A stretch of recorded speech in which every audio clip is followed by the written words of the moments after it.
ACC Network football is on the air, presented by ServPro.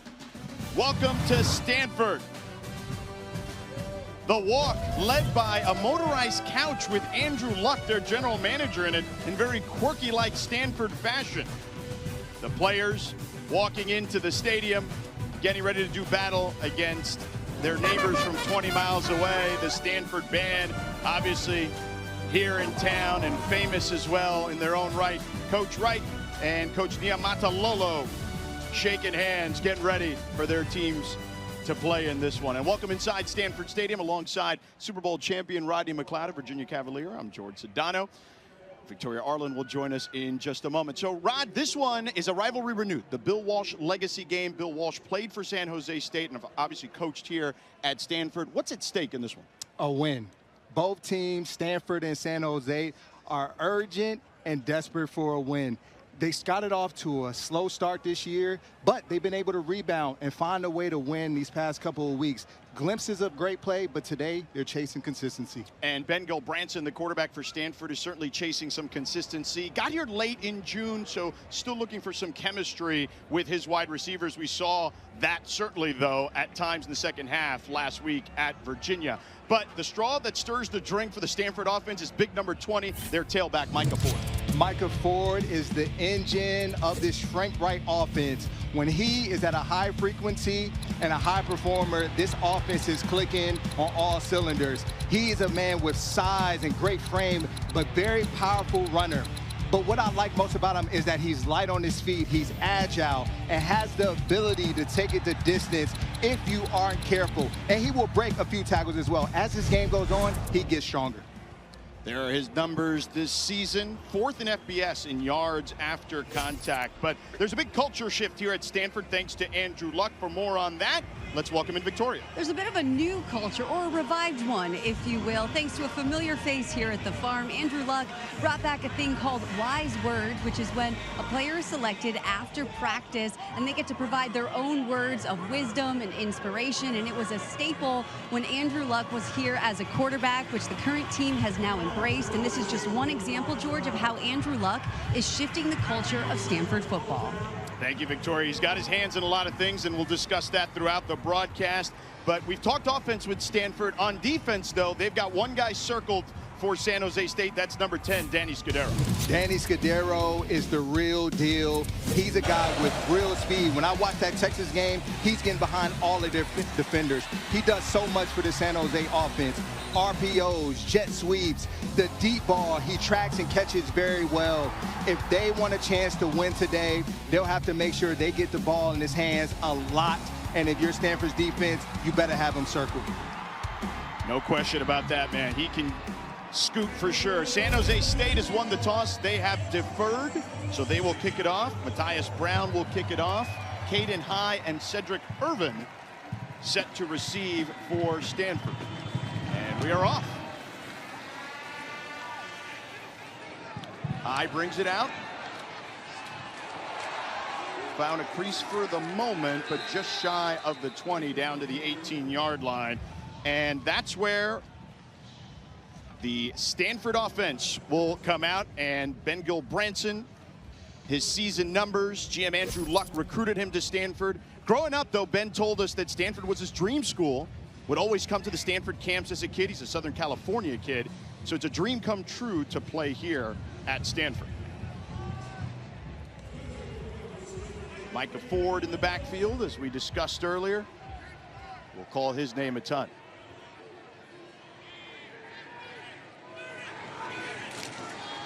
Begin on the ground to Ford. Not much there, but a flag trailing the play as Tianella Latu made the tackle. But let's see what the flag is about.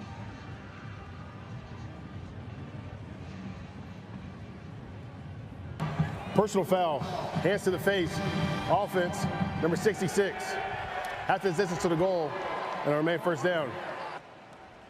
Christian Watson, our lead official. Nicky Prangos with the infraction.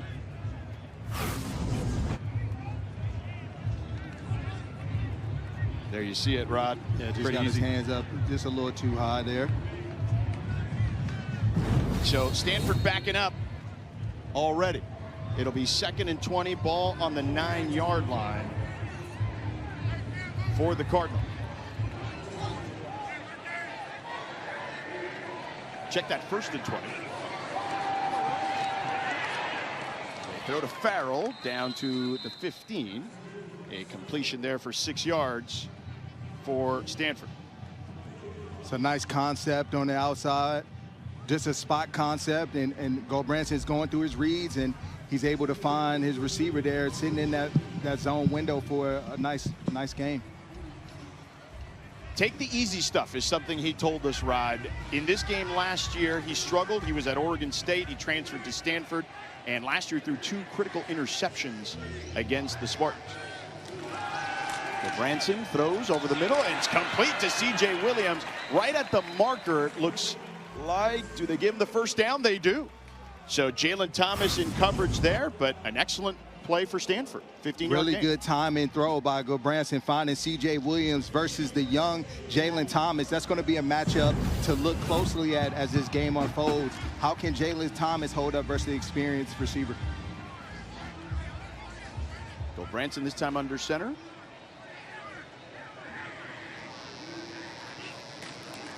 Play action. Branson checks it down this time to Ford, and Ford tackled after a 5-yard gain at the 35-yard line by Noah McNeil Franklin. Look for Stanford to be in a multitude of personnel, particularly 12 personnel, 2 tight end sets. They like to do a lot out of this group, whether they're taking play action pass shots down the field or running the football. Cole Tabb now checks in at tailback for the Cardinal. This kid's built like a bowling ball, man. Redshirt freshman, Walton Beach, Florida. Got some run last year. And he gets some run here. Finds a hole, bursts through, spinning around, trying to drag defenders to midfield. Picks up the first down to the 49-yard line. I told you he was a bowling ball, man. Yeah, Cole Tabb is a really good runner, and they have a carousel of running backs that they'll throw at you, and it makes it difficult on the defense. You don't get any plays off with anybody in the backfield. They have a good running back room with Ford, Altahir, Irvin, and Tabb. Ford is back in there. Ford takes it on the left side. Ford breaks through and picks up a first down. Flag on the play on the far sideline at the 31-yard line. As it was a forced fumble. Wow, the ball popped out. Could not see that from this vantage point. But let's see what the flag is about.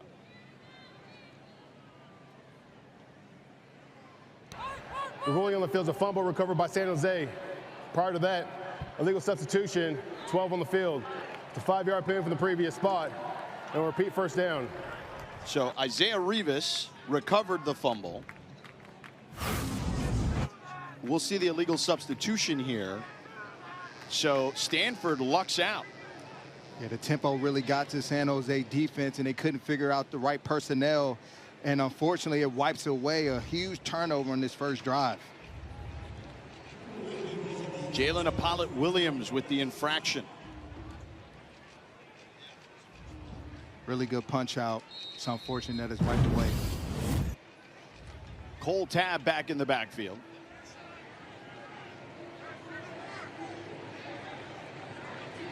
Stanford dodges a bullet there.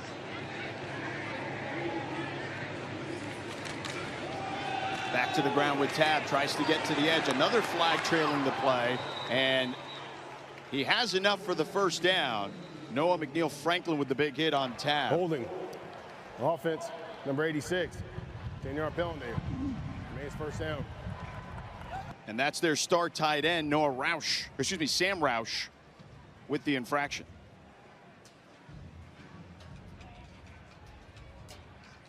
Yeah, Sam, he just got his hands on the outside of the defender there to try and set that edge. I know he would love to have that play back. He prides himself on being a good blocker for this offense. So an uneven start to this one. A lot of flags to start this game. But one of them saved Stanford on a turnover. High snap. Branson, pressure coming, backside, and he's taken down.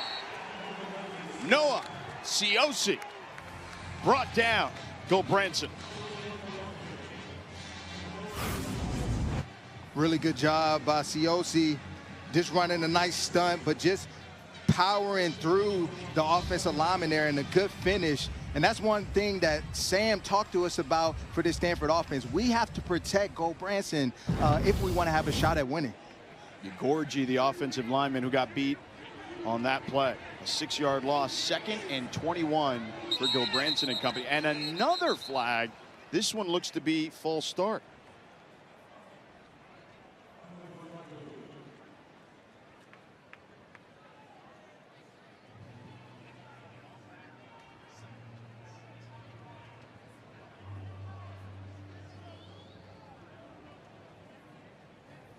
Delay a game, disconcerting signals, defense, 5-yard penalty, main 2nd down. So disconcerting signals on San Jose State. The delay game was a number 57, 5-7. For those that don't know what disconcerting signals is, it's a point of emphasis with the officials this year. A foul called when a defensive player uses words or movements that simulate the offensive snap count, aiming to cause a false start by the offense. Branson on 2nd and 16, checks it down. Sam Roush down the sideline, picks up the 1st down as he gets into Spartan territory. Just a nice delayed under route by Sam Roush, and he finds that soft spot in the zone, and he's really good when it comes to yards after the catch. They have to put this on display a lot more today. So Roush, Coach Frank Reich told us, guy's got 1st-round talent. And there have been a lot of good tight ends that have come out of here. Tab gets through the seam, staying on his feet, down to the 30, picks up 4. It'll be 2nd and 6 upcoming. Nafa Funga with the tackle for the Spartans. We're going to hear his name a lot today. Defensive coordinator of San Jose State talked about how he's product of the next level. Yeah, they said he's very light on his feet, powerful. Definitely what you want as an interior defensive lineman. 2nd and 6, another high snap for Branson on the roll to the sideline, complete to Jordan Onogwe. 1st down for the Cardinal.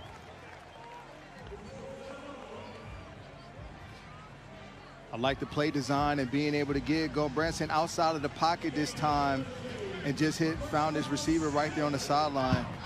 A nice hookup. So Stanford in the red zone. 36.4% touchdown ratio and percentage, which is last in the ACC. 11 trips, only 4 touchdowns.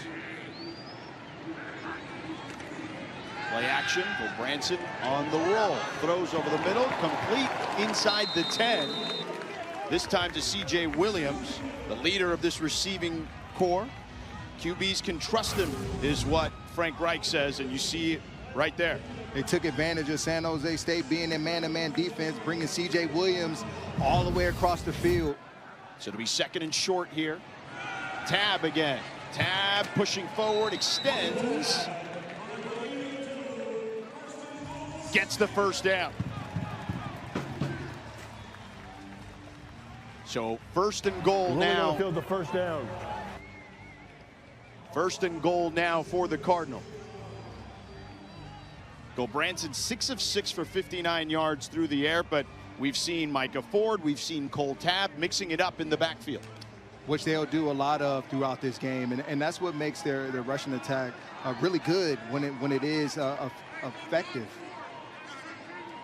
2 tight ends for Stanford. Tab walks into the end zone for a touchdown, and Stanford strikes first.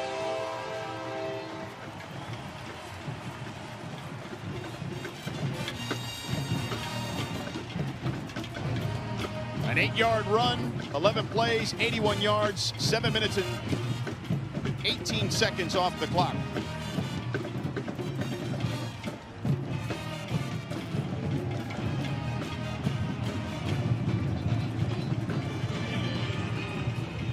Tab's first touchdown of the season. Getting some love from his teammates. Emmett Kenny for the extra point.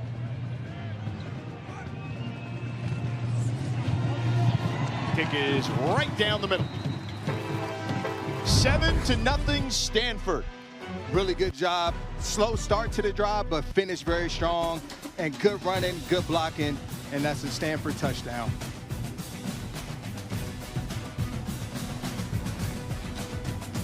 In the ACC on ESPN, the Stanford Cardinal up 7-0 on their first drive. Took over 7 minutes. Culminated in a Cole Tab touchdown, the first of his career for the redshirt freshman from Walton Beach, Florida.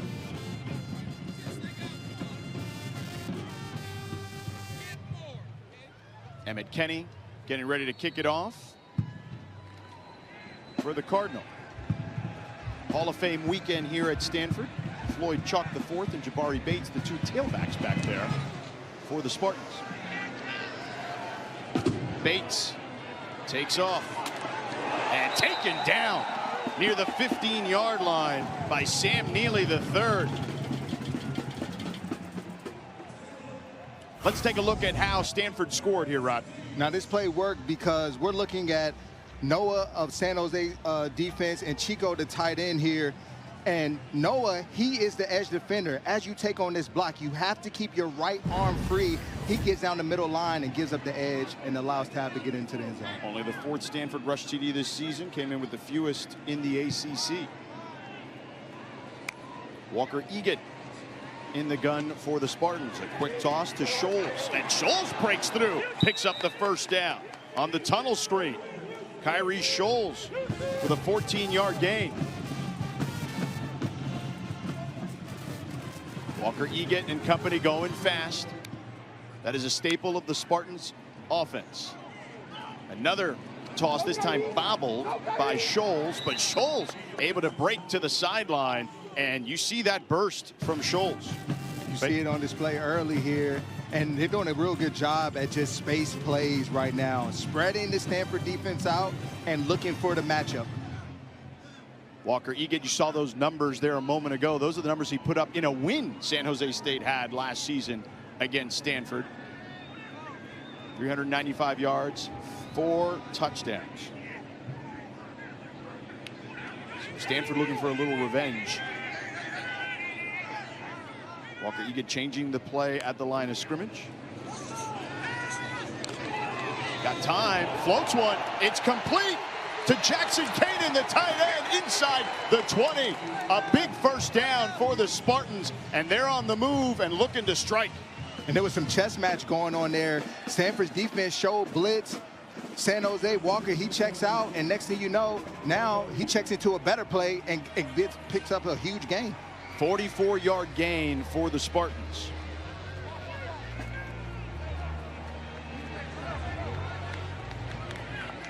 Jackson Kanan, a Sacramento native, Jesuit high school. So in the region, a lot of kids in this region in this game. Egan with time again, fires into the end zone, incomplete. Again intended for Jackson Kanan. Aaron Morris in coverage for the Cardinal. Really good coverage by Aaron Morris. They're in a zone, and he sees exactly where Walker's looking at and covers a lot of ground, and a real good finish. Most defensive backs right there will get there a little early. He played the ball very well. Stanford defense 22nd in opponent red zone this season.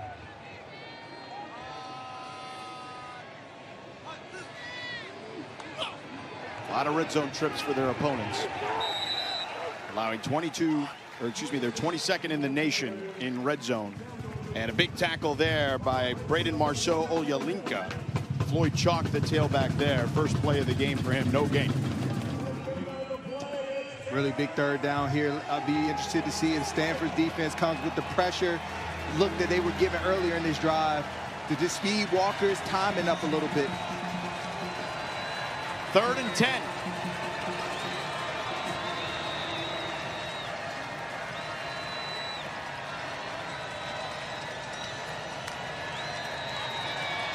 And we have movement up front.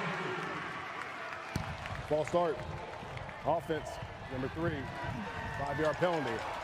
Will remain third down. That's the tailback, Floyd Chalk the fourth. You don't see that one very often, Rod. Well, that pressure got to Chalk.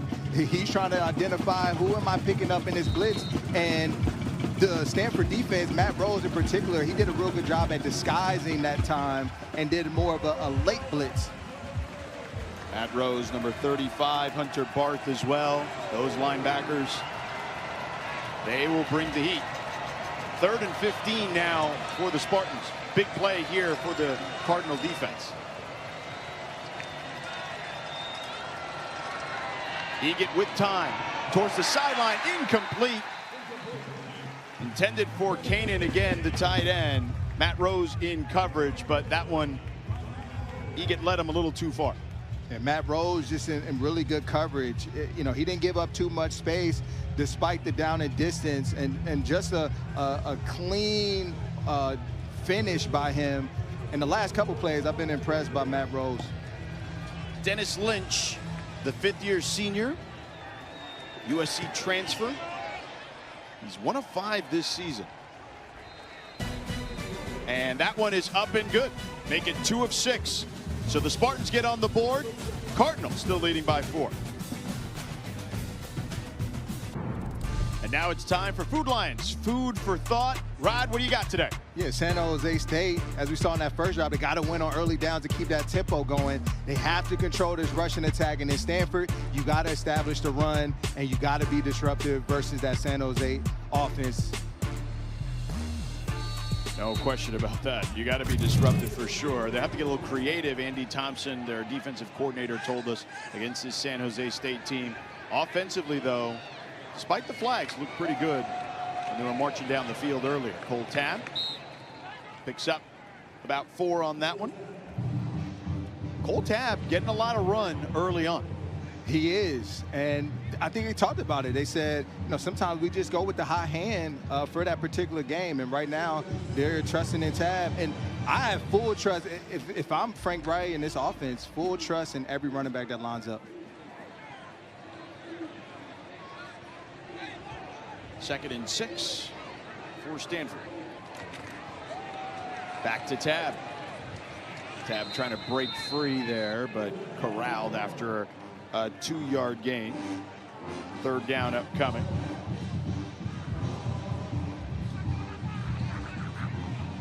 Here's the 3rd down numbers for San Jose State's defense this season, ranked in the upper 3rd of FBS.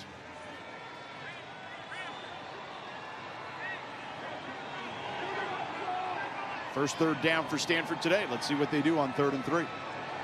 Empty backfield for Gobranson. Pressure coming backside and absolutely walloped. The ball is on the ground. Punched out by Latu. Latu with the big hit and jarred that one loose. But 4th down for Stanford.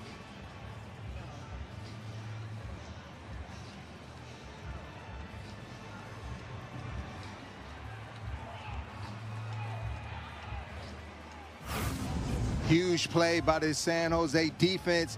And Bill Gobranson, he has to recognize this is 0 coverage.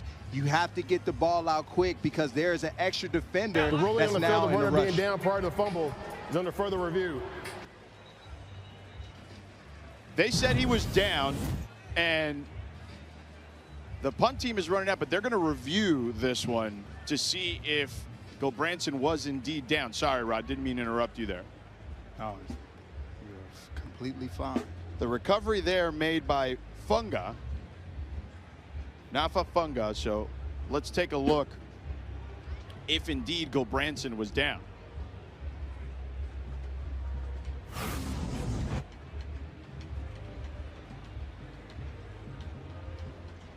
That ball is moving, but is it out?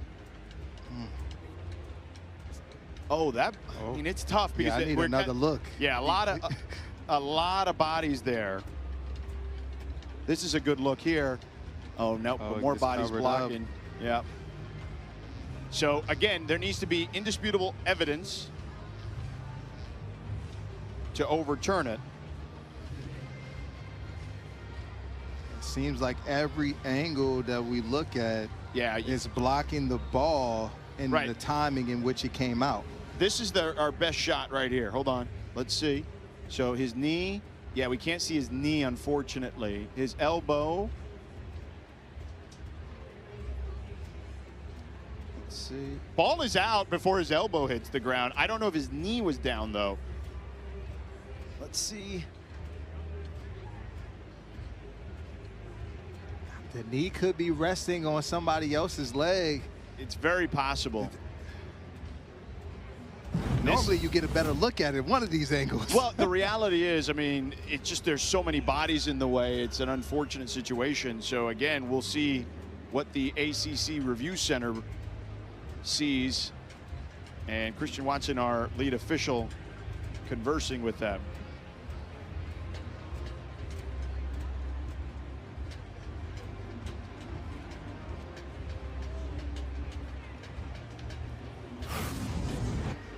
Take one more look here. Elbow isn't down. I don't think his knee is down either yet. You can kind of see it a little bit underneath, but there's the ball. Yeah, the ball is out. I think the ball, because the ball, if you look at it, is above the knee of the defender Latu right there. And then it'll pop up over his knee. There you see it. So, I mean, law of physics says that should be a fumble. Yeah. But again, we don't necessarily have a clear look at it.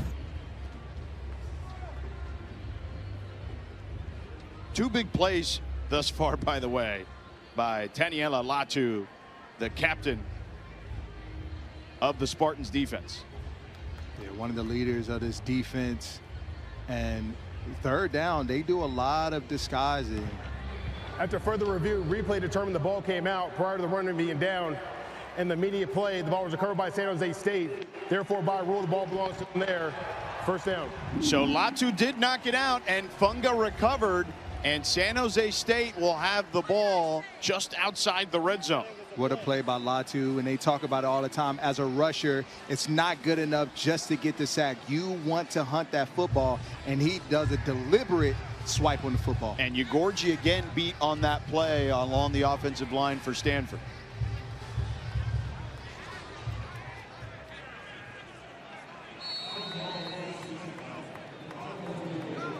Again, we circled Danny Scudero, number 10, as their leading receiver. They use him similarly to the way the Dolphins use Tyreek Hill. Eget back to the air. Eget too high for his intended target, Cooper Hawk. There were two receivers in the area. Leland Smith was back there as well. Yeah, just a little off for Walker there. And he had Leland open, but he was obviously trying to get it to his other wide receiver. Redshirt sophomore from Costa Mesa, California, Southern California kid. So 2nd and 10 for the Spartans.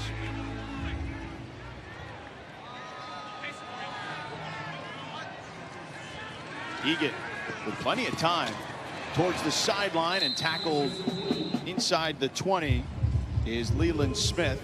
Colin Wright with some tight coverage for the Cardinal.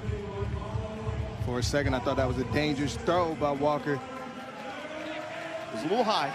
3rd down coming up here. 3rd and 5. 3rd and manageable for the Spartans. Eget changing the play at the line of scrimmage again.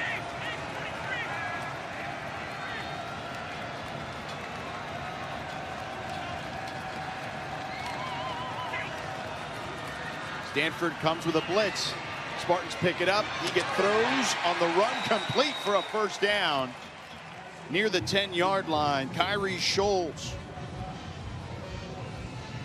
1st and goal, Spartans. Yeah, what the Stanford defense is doing, what I'm seeing is they're double teaming Danny in the slot. So that's leaving somebody vulnerable on the outside. And good job by Eget by finding him.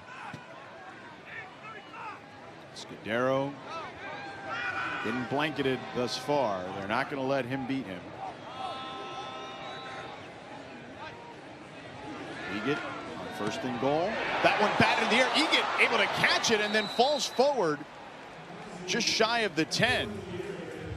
So no gain on that play. Johnny on the spot, Walker Eget. I actually like Walker throwing it to himself better on this one because Matt Rose was sitting all over that out route again by the tight end. 2nd and goal for the Spartans.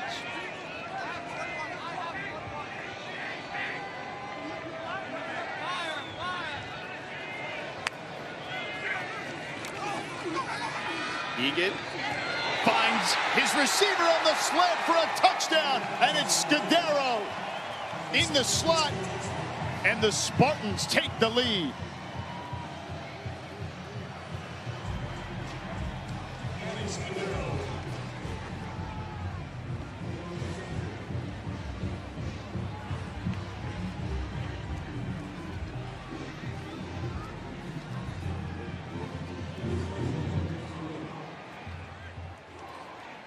Scudero,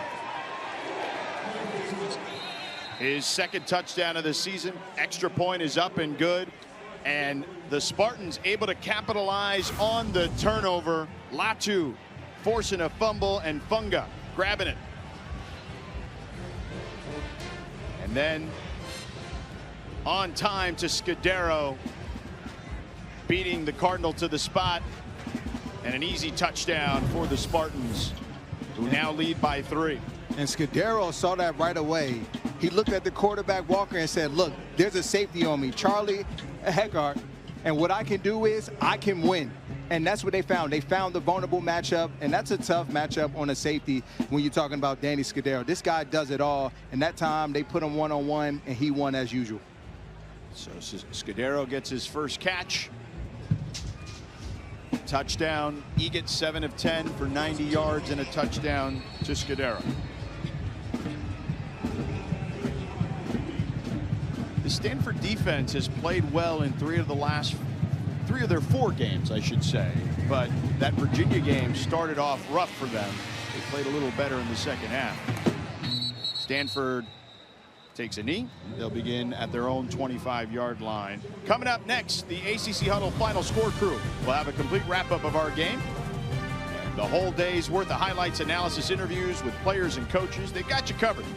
Kelsey and the crew right here on ACC Network and the all-new ESPN app. If you're Coach Reich, what do you want to see here on offense other than ball security?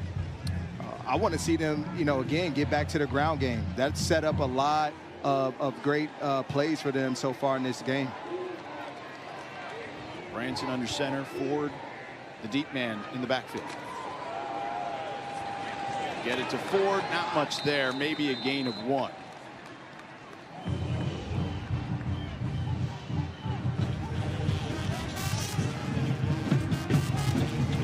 With that last turnover, George, go Branson, he has to be able to identify the pressure look.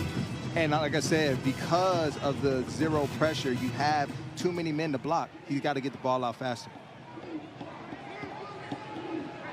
In the gun now, go Branson.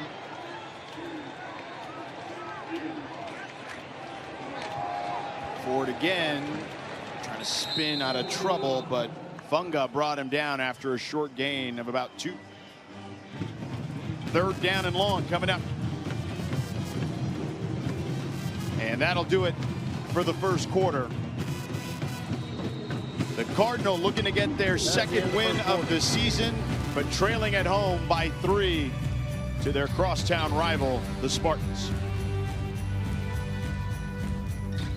Welcome back. We got San Jose State that leads 10-7. Coach Ken, I have to ask you, there's a fumble right outside the red zone. How are you guys able to capitalize and get the lead? Well, it's a great job by our team captain, Nella Latu, to getting the sack fumble, and a great job of our offense responding. Pleased the way, Walker's playing right now. We got to find a way to get them off the field. They had a pretty long first drive, but love the way our defense responded in that 2nd drive. Thank you, Coach. Good luck. Thank you. You certainly can't ask for a better response than that after that long 7-minute drive. Stanford drops back, flags on the play, whistles everywhere. Sloppy game thus far. False start. Everyone but the center. 5-yard penalty on the main 3rd down. So Fisher Anderson, the only one who didn't move. You love those, don't we? Please reset the game clock to 15 minutes. 1500. So 3rd and 12 upcoming. Thank you. And Stanford just a lot of self-inflicted wounds, Rod. Yeah, early on, they put themselves in a tough position. And right now, this San Jose State defense, they're trying to create some one-on-one opportunities for their pass rushers. Let's see if it's effective on this 3rd down. Tuna Alta here in the backfield. He's a big kid, veteran leader. They love to use him on 3rd downs. In there right now to block. The sideline pass is incomplete. Intended for C.J. Williams. Jalen Thomas might have got a hand in there on that one. Jalen Thomas, really good coverage on the outside with C.J. Williams, just running stride for stride with him. It gets a little physical at the top of the route, but hey, put your hand out, something good is going to happen. So 4th down and Stanford forced to punt. Thomas ready to receive it now after making that play in coverage. Hayden Flintoff to punt it. And a fair catch made by Thomas. So the Spartans will head back on offense. Coach Ken Niamatalolo spent a lot of his time at Navy. Obviously was a head coach there for well over a decade. Multiple bowl appearances. 10 bowl games in 15 seasons at Navy. That's a heck of an accomplishment for sure. And when we talked to him, you know, he spent some time with Chip Kelly after being let go at Navy. Says that changed his mindset on a lot of different things, including offense, which is why he's not running the option anymore. He's running this spread and shred, which is a mix of the run and shoot and RPO. Eget back to the air, and it's incomplete, dropped by Scudero. That one hit him right in the hands. Yeah, very rare drop by Scudero. And he did a good job at just getting good separation from the underneath defender and Jay Green. And impressive throw by Eget, too. Yeah, that's a NFL kind of throw right there. Yeah. Scudero with 1 catch for a touchdown. Bates now in the backfield. Bates had an 87-yard touchdown run against Idaho last week. Stanford brings the blitz. They pick it up. The throw on time to Kanan, the tight end. He'll be about 4 yards shy of the 1st down. It'll be 3rd down coming up. And this is what you want as an offense. Get into 3rd and manageable situations, especially after that drop on 1st down. Way to get it back. Now you put yourself in good position to pick up this 1st down. 3rd and 3 for Eget and the Spartans. 12 passes, 1 run for the Spartans at the moment. They are not shy about flinging it around the field. And a pop pass to Scudero on the jet sweep, but Tafiti read it the whole way. A loss of 7 on the play.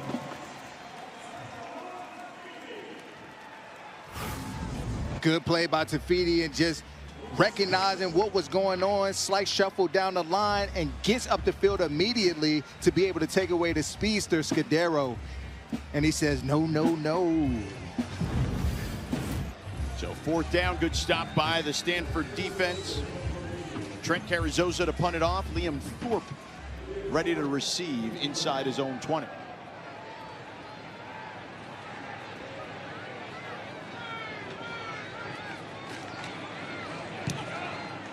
Stanford went after that one, almost got there. Thorpe fair catches inside his 20, and we will step aside. So the Spartans lead by 3. Stanford looking to add some more.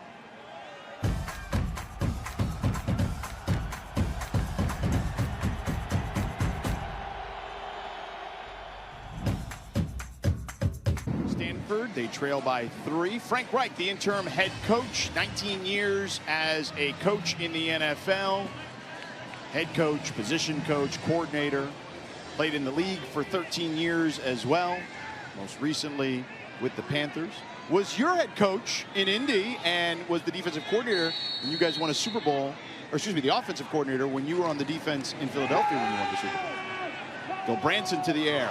Completion there. Enough for a 1st down to C.J. Williams.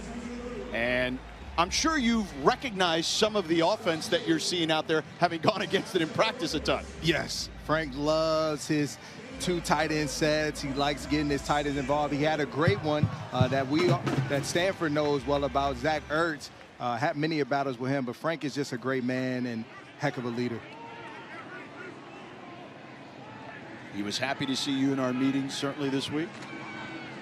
Full tap, burrowing forward. Picks up, let's call it 3.5, nearly 4. Second down and 6 coming up.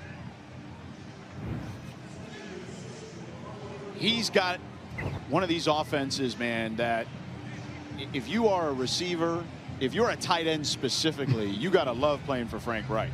Yeah, he's going to make sure he features you and gets you involved. And it's a very dual threat style of offense. Everything is filtered through the run. There's the run there to Tab. Tab trying to push forward, picks up a couple. Latu again, this time holding on for dear life against Tab. Third down upcoming. Dr. Ben right here, Go Branson, he has to be able to identify these pressure looks of the Spartans defense if he wants to have a chance at converting on this third down and short. They bring in Tuna Alta here. Again, they like using him on third down because of his pass protection. We'll see if they go to the air here on 3rd and 4. They hand it off to Alta here. And he tries to fight forward, but only about a gain of 1 there, so it'll be 4th down. Noah McNeil-Franklin on the tackle for the Spartans. And are they staying on the field with this offensive group? What do you think, Rod? What should they do? Have to imagine with that play call that they're going to go for it. Nope. They decided against it. Yeah. It was short, 4th and 2, but it's a tough call to make when you're down 3 on your side of the field, but they clearly thought about it.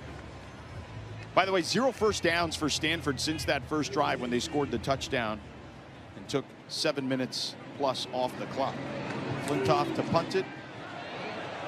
This one off the side of his foot, and that one goes out of bounds inside the 30.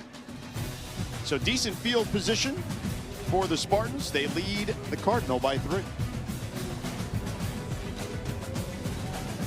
To Stanford, the last meeting between these two teams down in San Jose, and the Spartans capitalized and came out with the victory at home. You see Ashton Daniels there throwing an interception. Touchdowns by Egan to Nick Nash and Trayshawn Hurry. Nash with the Falcons these days, and Hurry with the Louisville Cardinal. Louisville Cardinals with Trayshawn Hurry now. And the Spartans haven't had back-to-back wins in 25 years in this series. Meanwhile, Stanford trying to go 2-0 at home for the first time since 2018.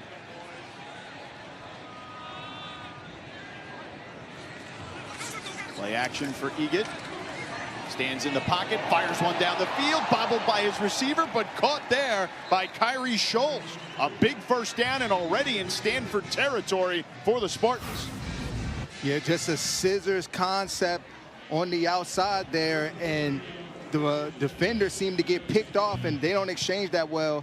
And there he is, wide open, Kyrie Scholes. A 33-yard gain. Scholes was a guy that the coaching staff told us used to overthink things, playing much faster now and much better and more consistent. Good concentration to catch the bobbled ball there. Egan back to the air. Egan lets it fly down the sideline, incomplete, and a lot of contact there, and a flag comes in. Aaron Morris threw down Leland Smith, the junior from Houston, Texas.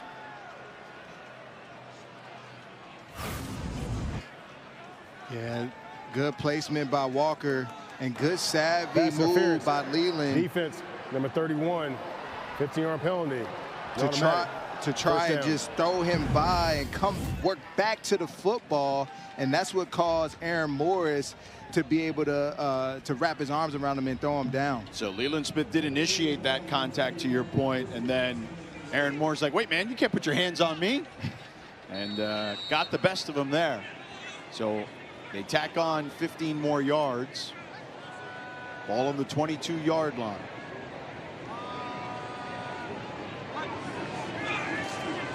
Play action for Egan. Lets it rip incomplete. Intended for Scudero. Good coverage there by Darius Davis. Only one run still for the Spartans. Yeah, Darius Davis with a good finish coming out of that post. He saw Scudero coming across. He cut him.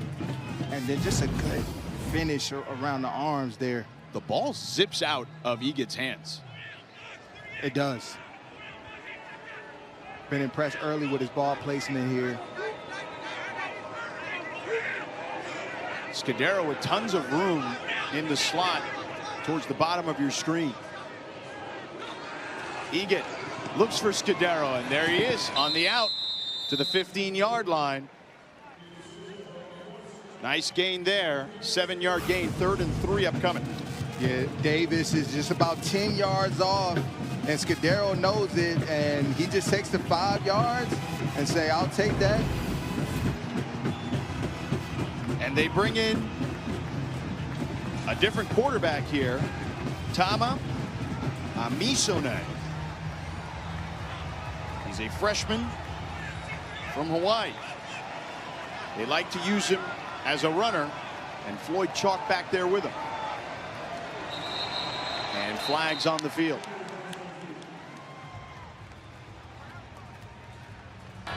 False start. Offense, number 54. 5-yard penalty. Makes 3rd down. So that's the redshirt junior Daniel Mulleney, who got the start today for Tyler Chen at right guard.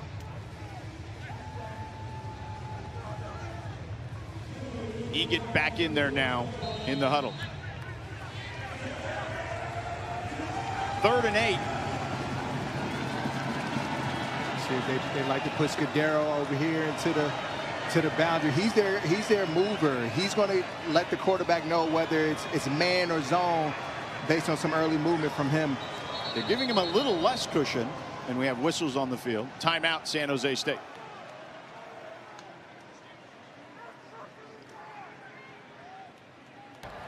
San Jose State will take their first charge timeout of the half. 30 seconds. So what do you think offensive coordinator Craig Stutzman, who's been around a long time and been around a lot of good offenses, is talking about here with this particular group? Right now, I believe that, you know, they've had an effective drive thus far, and you want to be able to finish this off with 7, obviously. And so the key is pick up this first down. Let's find our matchups. They've been a matchup-happy team thus far, and just taking what the defense gives them. Who do I like against who's standing across from you? And I got to imagine Danny is never a bad option. Kyrie Schultz is coming into fold, so let's see what they end up doing. Coach Stutzman, been around for a long time, as I mentioned, well over a decade as a position coach and coordinator. Played for June Jones at Hawaii. That's where he learned the run and shoot. Added the RPO elements here to this offense. He calls it the spread and shred. Marrying those concepts together. Egan on 3rd and 8. Pressure coming. He throws, dumps it off to Scudero, and taken down. Check that, Matthew Coleman with the catch. So the Cardinal stopped them there. It'll be 4th and 6. And the field goal unit is coming out for the Spartans. I like the call, speed up Walker Egan, and then just do a good job at rallying and tackling. And Scotty Edwards does exactly that. Goes right there for the legs.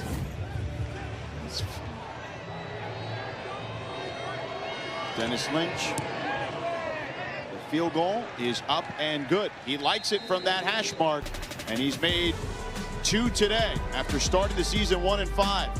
The Spartans with a 6-point lead here. Welcome back to ACC Network College Football Primetime, presented by ServPro. The Spartans leading the Cardinal here 13-6, about midway through the 2nd quarter. There's Andrew Luck. Spent a lot of time with him, certainly, as San Jose State leads 13-7.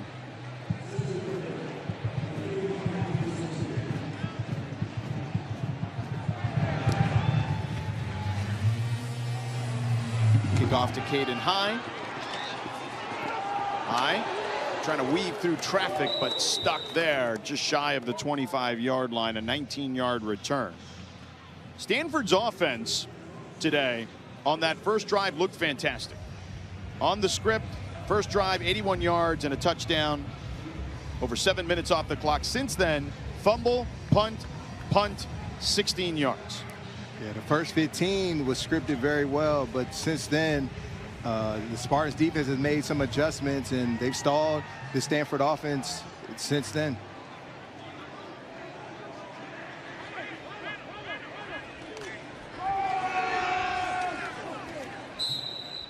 So run up the middle, not much there by Micah Ford. One of the keys to victory today for this Spartans defense is control this rushing attack, and since that first drive, they've kept them in this box and contained. Stanford needs something to ignite them here, and at some point, I get it that your bread and butter is your run game, but the Spartans are clearly keying in on that.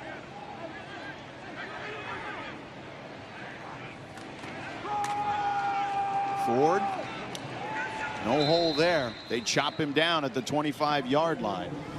No gain on the play. 3rd and 8 upcoming for Stanford. Yeah, George, Stanford's offense just becoming a little predictable. You know, they have to keep the Spartans guessing, create some explosive plays like they're doing on the opposite side of the football. But right now, you put yourself in a tough situation on this 3rd down versus stingy 3rd down defense. 0 for 3 on 3rd down today. The Cardinal have Altahir in the backfield. Again, they like him for his pass protection. Low snap. Branson gets it, fires to the sideline, and a nice catch there for a 1st down at the 35-yard line by C.J. Williams, the senior from Mission Viejo, California, Wisconsin transfer. That's all C.J. Williams there. There was no space, but just really good, strong hands at the top of the route. And again, this is a matchup to focus on all day. It's been a battle. Jalen won the last one. C.J. wins this one. 9-yard gain. 4 catches, 35 yards for C.J. Williams. Play action for Branson. Takes a shot. Wide open man is Caden High in Spartan territory and pushed out of bounds inside the 40 and near the 35 by Isaiah Rivas. And now we're seeing Stanford getting into a flow in the passing game. Caden High, he gave the illusion as if he was going across the field, and then he comes back out on the defender Latu wide open. And this is what Stanford has to do. They have to give Branson time, and you see that in this 12 personnel look. The max protect looks to be able to create these big gains. 29-yard gain. Branson 9 of 10 for 117 yards now.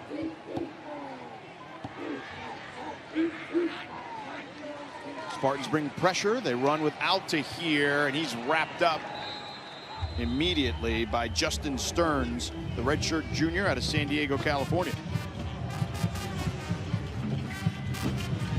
See some up-tempo going now. That's what I'm saying. Catch these Spartans defense off guard. We haven't seen a lot of Sam Roush in the passing game outside of the first drive of the game. Let's see if they look for Roush, their great tight end now.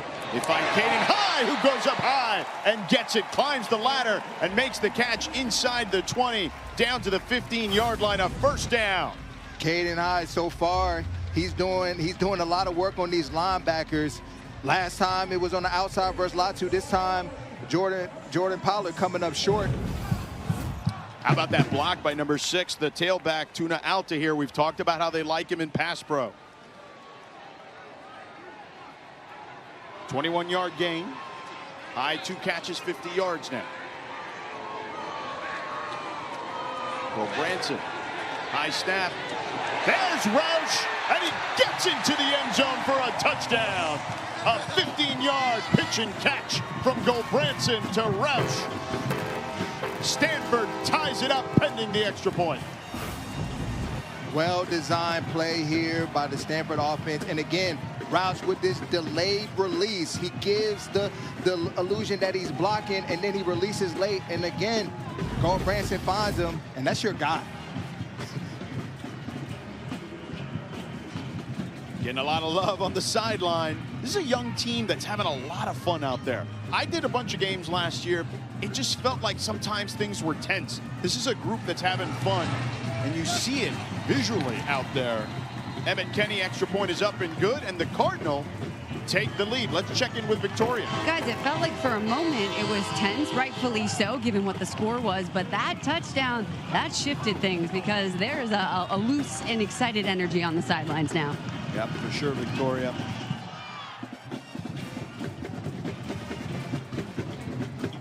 Roush last week didn't have a catch against UVA, and today he's got a couple now. He's got 2 catches, 36 yards. Does have that touchdown on that last play. So that last drive, 7 plays, 77 yards, 3:49 off the clock. And again, your familiarity with this Frank Reich offense is unlike anyone else. So we've seen 2 fantastic drives, and we've seen a lot of stuff in the middle that didn't look so good. And again, I get it. You mentioned that there was some predictability, but what has been the difference on the 2 drives that have made things work for them? Explosive plays. And you see the 20-plus yard gains, and they're working against their linebackers, and that's what Frank has always done a very good job at. I'm going to find my matchups, and I'm going to take advantage of it. Kenny with the kickoff. And that one through the end zone. Spartans will start at their own 25-yard line. Women's sports take over the afternoon every Sunday right here on ACC Network. Next week, we start at noon Eastern with volleyball. Number 5, Pitt, hosting Georgia Tech. Then we have a soccer doubleheader, Cal, SMU at 2 Eastern. And then number 22, North Carolina, host Pitt. If you love volleyball and you love soccer on the women's side, there is no better conference in America than the ACC. George Sedano, Rodney McLeod, Victoria Arlen with you here at Stanford. Stanford, the only team in the ACC to not lead at half this season. Their last home lead, week 2 of 2024 versus Cal Poly. Let's see if they can end that streak here. Pass on time to Leland Smith for a first down. Brandon Nicholson in coverage for the Cardinal. Really good time and throw by Egan again. He just looks in complete control right now and very comfortable.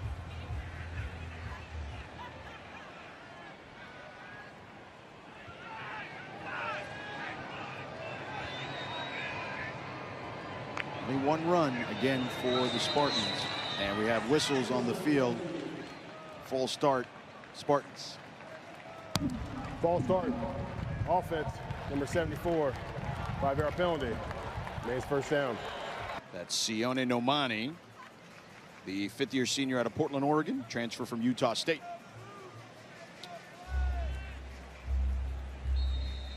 First and 15 now for San Jose State.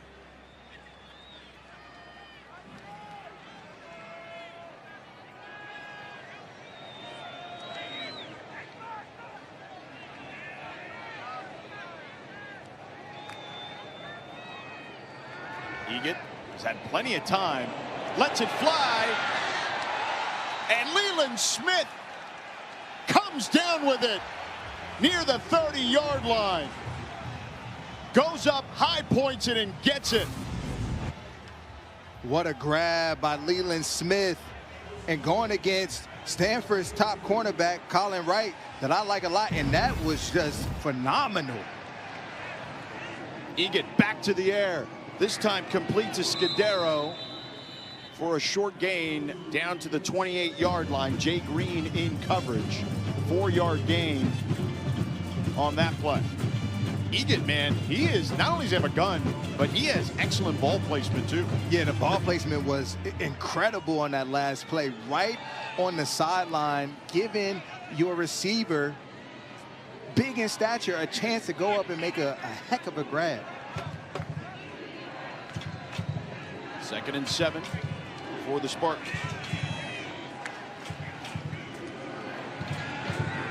Egan, pump fake, now throws, wide open for the touchdown as Kyrie Scholes catches the ball at the 2, extends and lunges forward for the touchdown, a 29-yard score.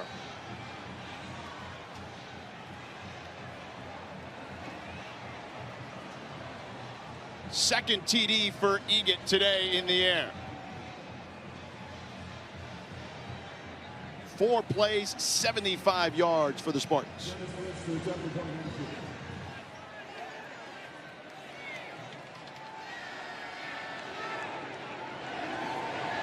Extra point for Dennis Lynch is up and good. So let's take a look at how they 2-minute timeout. How they got here. High pointing it. Leland Smith with the toe tap. Then Egan says, you know what? Why not? One more time. This time to Scholes for the touchdown.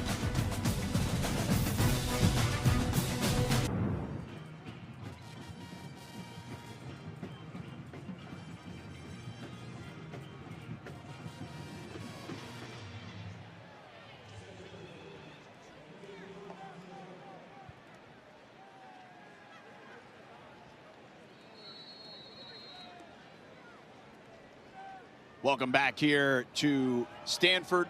San Jose State takes the lead. 2 lead changes in the last 2 minutes and 7 seconds. And the kick here taken by the Upman to the 35-yard line. It's Champ Hampton. Let's take a look at that touchdown. All right, I want you to look on the bottom of your screen. Brandon and Scotty here playing cover 2 at his finest, and it starts with Brandon. He doesn't get a reroute on Scholes, and then Scotty is influenced by Danny in the slot, and Walker finds Scholes for the touchdown. Scotty just has to keep his feet moving and pedaling with good depth, but the influence of Danny and the odds of Walker impacted him, and Scholes 6. So the pump fake played there for sure. Stanford 16 rushes today, only 36 yards. That's 2.2 yards per rush. Gulbranson, meanwhile, 11 of 12 for 153 yards. And Gulbranson wrapped up there by Funga. Loses yardage on that one. 3rd San Jose State sack. Really good rep by Funga. Just pure speed with a good first step and a good hand swipe, and gets around the guard quicker than Gulbranson ever anticipated.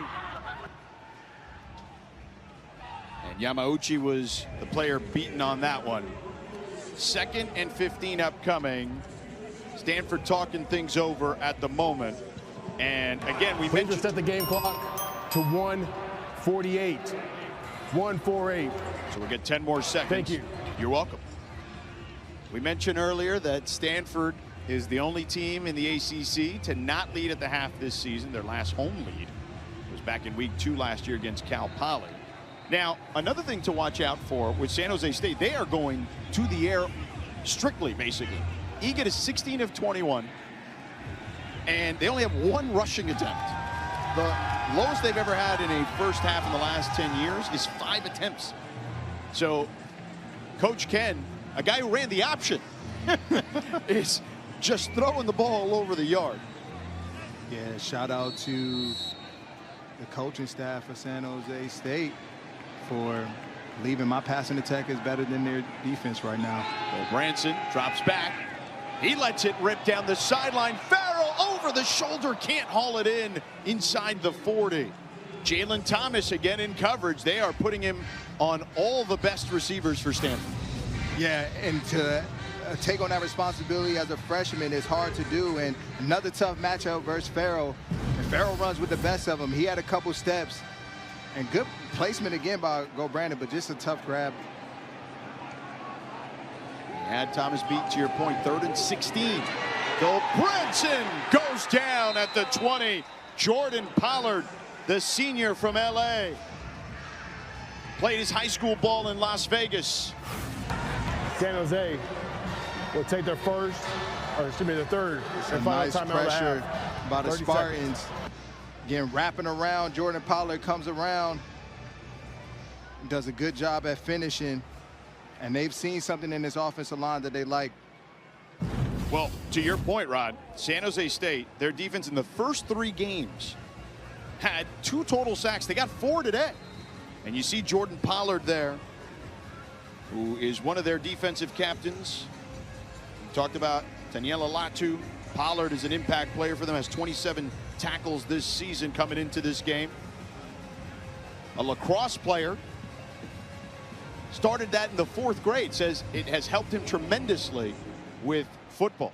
Yeah, Pollard talked about being the same player on a daily basis has allowed him to be as impactful as he has for this defense.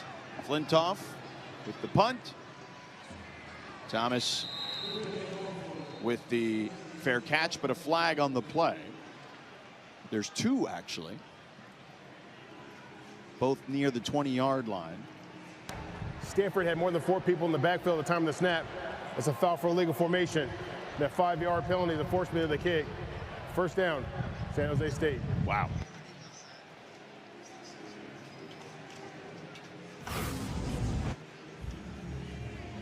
That's the 5th penalty for Stanford today.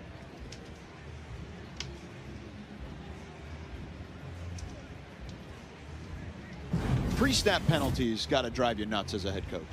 Yeah, because those are the things that are happening before the play even gets going. And then normally there's a mental aspect to that. You know, it's hard to, when you're in the field of battle, to prevent those penalties, but that's a lot more in your control. So just under 90 seconds, 87 seconds left here in the half. Spartans already with a 6-point lead, looking to tack on some more.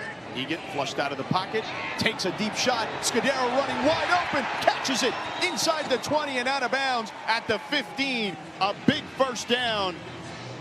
A 43-yard gain as Scudero scooting down the field. It's one thing you do not want to do in a 2-minute situation if you're the Cardinals is give up an explosive play, especially on your first outing on defense. That's the 8th play allowed of 40-plus yards this season for the Cardinal. That's the most in the ACC. 43-yard gain on that one. In the red zone, the Spartans take the snap. Again to the sideline, incomplete, intended for Kyrie Scholes, who already has a touchdown today. 2nd and 10, 1:15 to go here in the half. It's imperative that this Cardinals defense, they get a stop right now. They have to try to slow this offense down right now.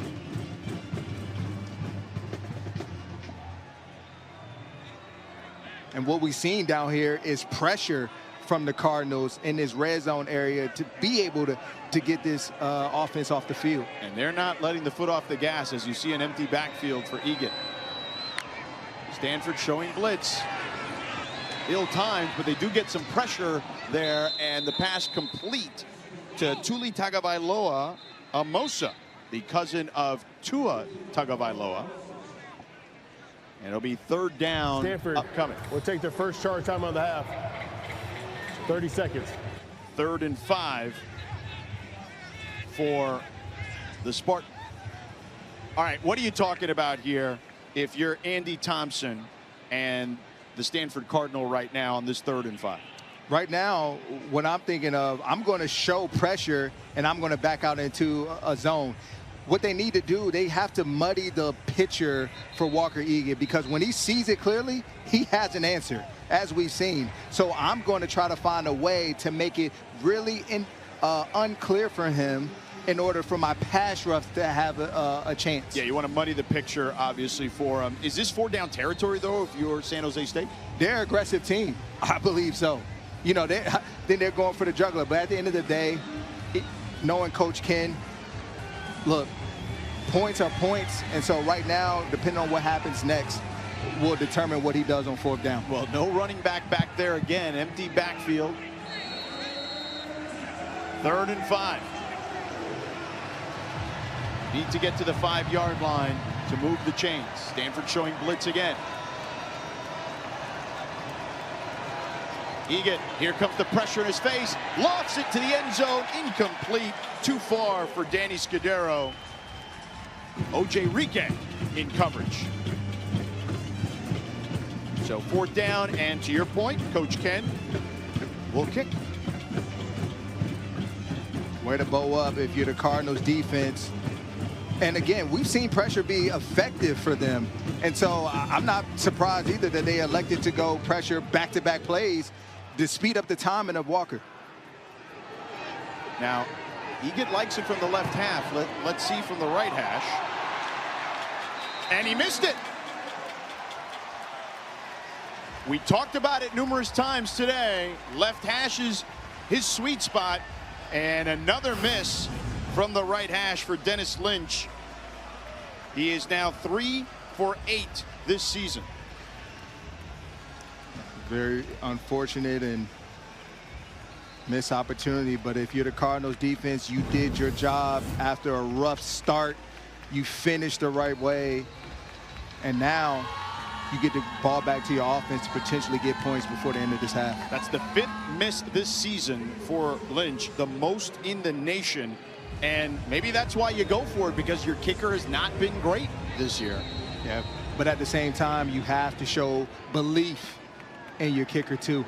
2 timeouts for Stanford here, under a minute to go. Branson goes to work to the sideline, wide open C.J. Williams, and he heads out of bounds just shy of the 40-yard line.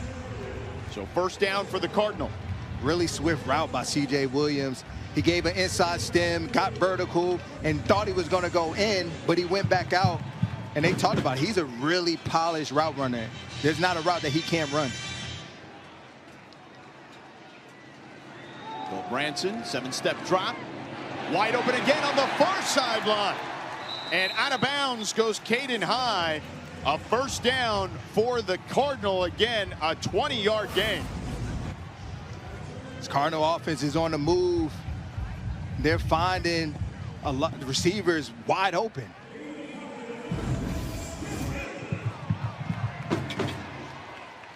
.45 seconds to go. They still have 2 timeouts already in Spartan territory. Branson again to the sideline. Too high for Caden High. So 2nd and 10. 42 seconds to go. 13 of 16 for Branson today. When he's had time, he's done a good job. Yeah, he's found the right guy, and that's what they're doing right now. They're giving him space and giving him time to operate. Branson, clean pocket, lofts one. That's going to be an easy flag. Roush got held on that one. They pulled his jersey. That was Larry Turner-Gooden. Yeah, just a tough matchup for him, and Roush does a good job at the top of the route, give him a little head fake, and you see that white undershirt come out.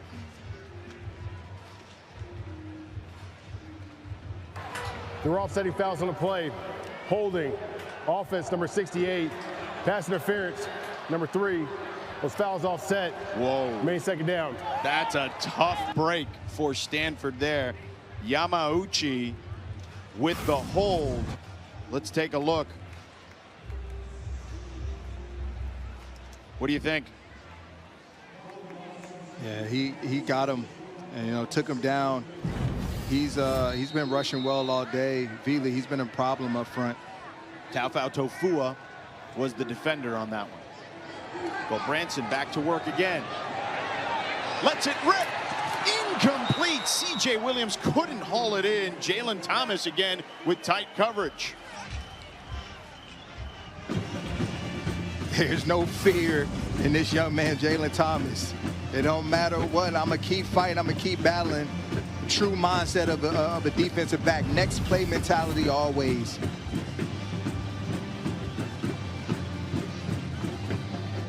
If they can pick up another 6 yards, they could match Emmett Kenny's career long, which he had against Louisville last year in a game winner. Branson lofts one over the head of Roush. Latu with tight coverage. 4th and 10. You got to go here.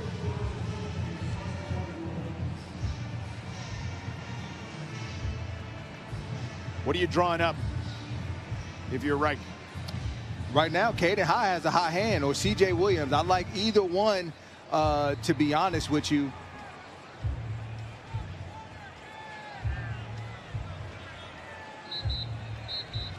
And it looks like the punt unit is coming out. Stanford will take their second charge time on the half. 30 seconds. All right, they're going to talk things over. It's a tough spot. You've seen San Jose State score very quickly, as we've seen. But they don't have any timeouts, and there's 24 seconds. So it's not, to me, an easy decision, but man. Yeah, this is a time that, again, we just saw the Spartans kicker come up short. And so they don't have that as a weapon. So I mean, if you're Frank right now, I'm going to lean on my offense because, look, I want to get some points before half, but I think they're opting to punt. Yeah, Flintoff is coming out. It would be a 59-yard field goal from here. The record for Stanford is 61 by Joshua Carty back in 2022 against Cal. He's now with the Rams. So conservative here by Reich. And he punts it. And that one goes out of bounds, but it is a touchback. So 16 seconds to go.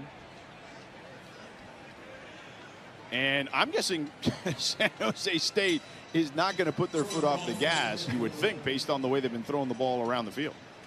Right here, I'm just going to take it in the half, George. You want to kneel it? Yeah, I'm going to kneel it. Worst thing you could do is... Yeah, they're going to do it. They're listening to you. See, I'd be like all Madden and just be like, let's go. Yeah, put the ball in jeopardy right here at this part of the field. San Jose State also has the ball to start the second half. They take a knee, and that'll do it for the first half. What do you make of what you've seen thus far, Rod? There's a lot of explosives coming out of this Spartans offense, and the Cardinals defense has to find a way to slow it down. But Cardinals picked up some momentum at the end of the half, and they have to build upon that. Stanford at the moment, again, trailing by 6. Ben Gilbranson, 13 of 18, 192 yards and a touchdown. Cole Tabb has a touchdown on the ground for them. But it's all about Walker Egan, 18 for 25, 260 in the air in the first half alone. 2 touchdowns, had 395 and 4 touchdowns last year in this game at home. Let's send it down to Victoria. All right, Coach Reich, what changes and adjustments need to be made to get back that lead? I'm sorry, one more time.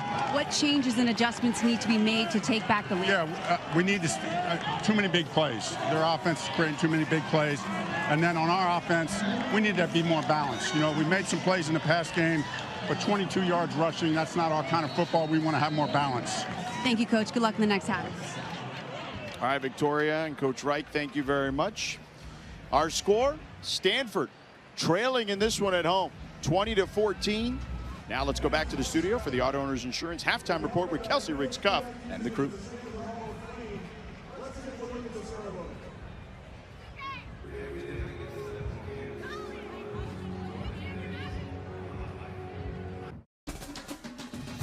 Welcome back to ACC Network College Football Primetime, presented by ServPro.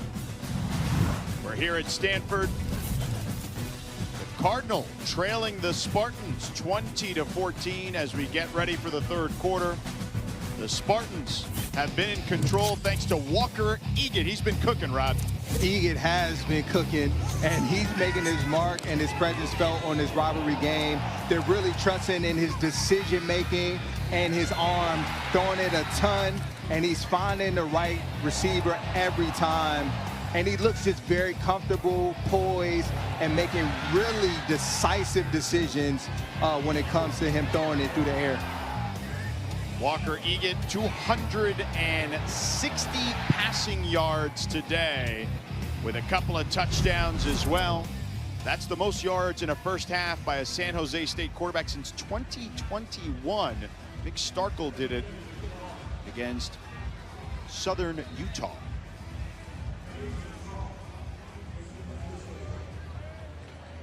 So we'll kick off here. The Spartans, remember, they won the toss and deferred to the second half.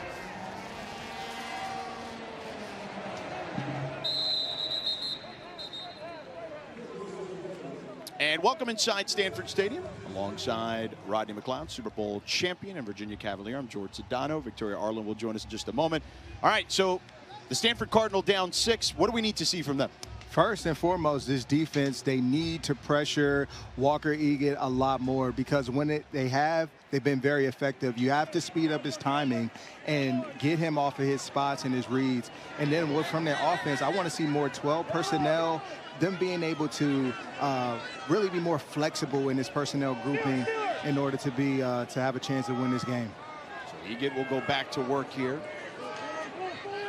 Pressure in his face, throws, and a great completion there for a first down to Kyrie Scholes. Scholes, a 13-yard gain. They're going fast. Scholes 6 catches. 4 yards shy of the century mark. Saw the touchdown he scored earlier just a few moments ago.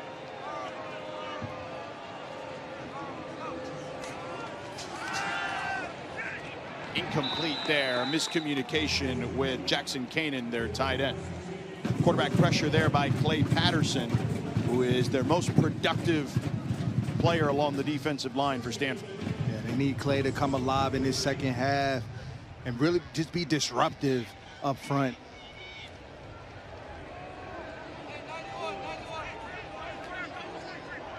You get the Southern California kid from Santa Clarita.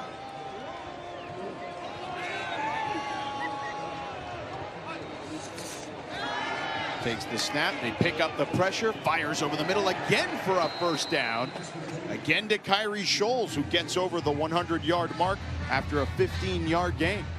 Saw they brought pressure, but Eckhart there, he tried his best to disguise, but he came from such a long distance to be able to get in the backfield, and Walker saw it all the way. Egan carving up this Stanford defense thus far in this contest.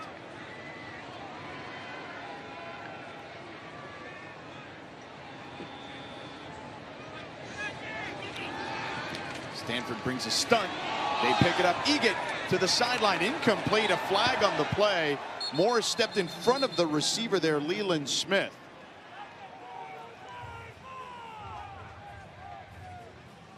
And Morris trying to argue his case.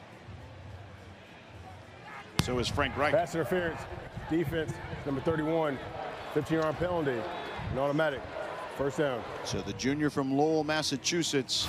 Frank Wright didn't like that one, but what do you think, Rod? I believe they got it wrong right here. I mean, Morris is battling Leland, and what he's doing that I like is he's looking back for the football.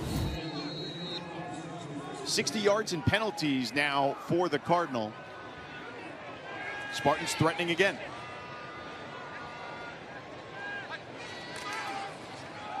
Inside handoff, good tackle there by Tevarua Tafiti, who's made a couple of impactful plays here on defense. He took down Jabari Bates, grabbed him by the foot. I think something to know here is when I'm watching Egan as he runs this offense is that he's taking his play clock down. Like, he wants to make sure he's in the right play and he sees the right look.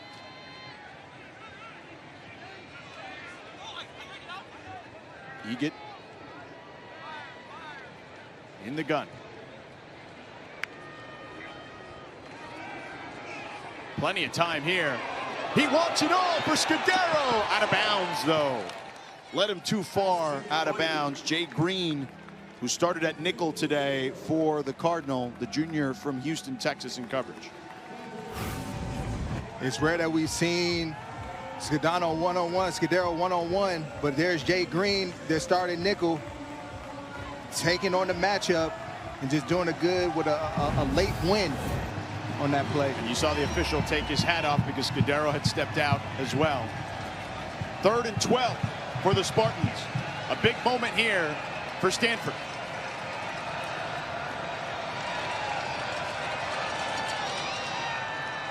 A quick toss and short of the marker by a decent margin to Leland Smith. Jay Green wrapped him up pretty quickly. So 4th down, and the Spartans offense is staying on the field. Craig Stutzman, the offensive coordinator, saying we're going.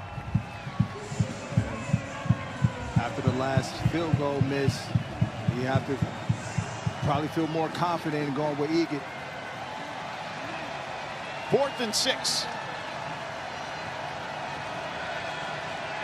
Egan all day. Sideline. Is it a catch? Yes, and a first down. Stanford is saying no. The ruling on the field is an incomplete pass. Ball goes over on downs. First down, Stanford. Leland Smith. Jay Green is getting a hand right in the basket. And way to just, finish all the way to the ground. Let's see if the ball pops loose here. Body shielding there. And is out. The ruling of an incomplete pass is under further review. So incomplete is the call.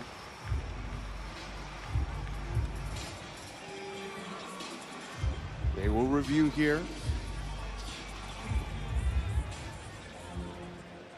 And what Coach Ken is telling there, Niamatalolo, is telling the official he was down. That the ball came out, but he's got to survive the ground. He's got to survive the ground.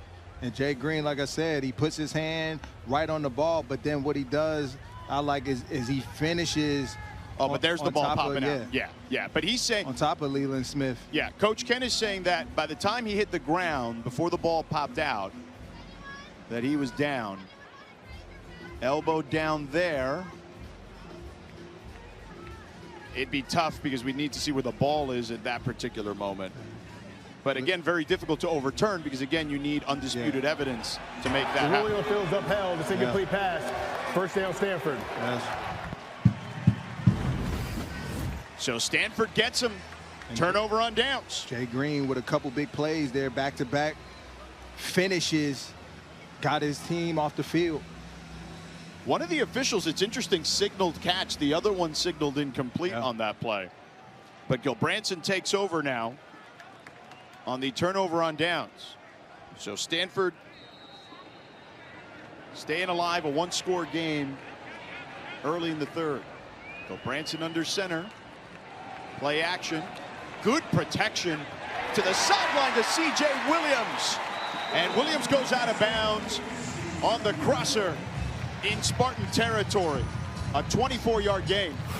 There's that 2 tight end formation I talked about, which gives Gilbranson time to be able to locate these receivers down the field. And this is what they need to do more of. More variety out of this package. They have the personnel to do so.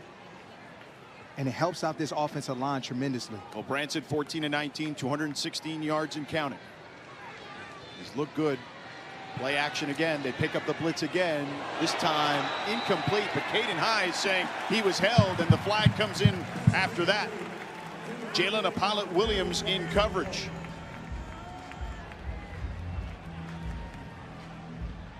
That's a tough call right here on Jalen Williams because he was a flat defender that rerouted another individual and then found himself working back. And honestly, High ran right into him. Pass interference, defense, number 7. That's a spot foul, an automatic. First down.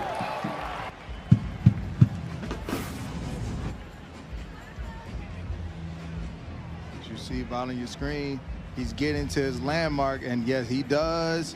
He does make early contact on High. Stand corrected. So a spot foul down to the 34. So a gain of 13 off the penalty. 1st and 10 for Stanford. Full tab on the left side. Stood up by Ethan Powell. Stanford, Rod, has averaged 6.5 points per game in the second half this season, tied for 128 in the nation. So near the bottom. See if they can get something going here.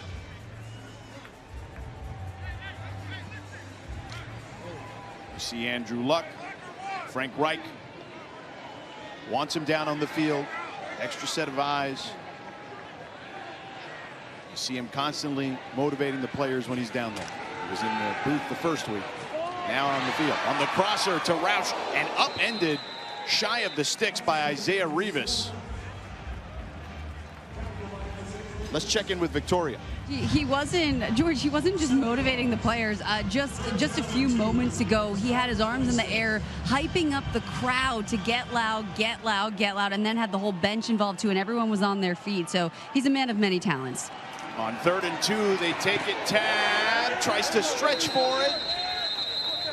Boehner tackled him. He's going to be short of the marker. 4th down.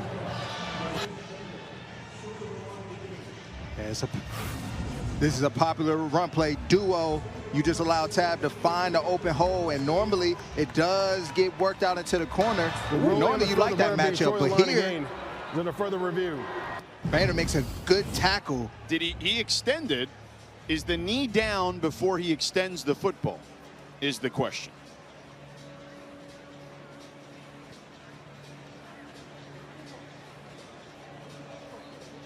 Stanford will have this reviewed.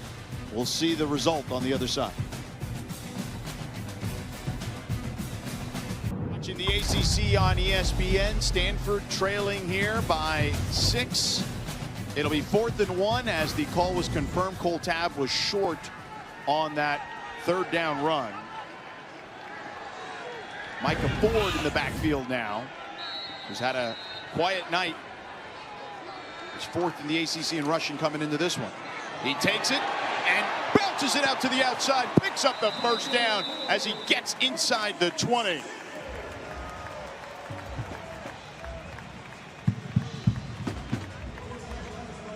Not a quiet night anymore.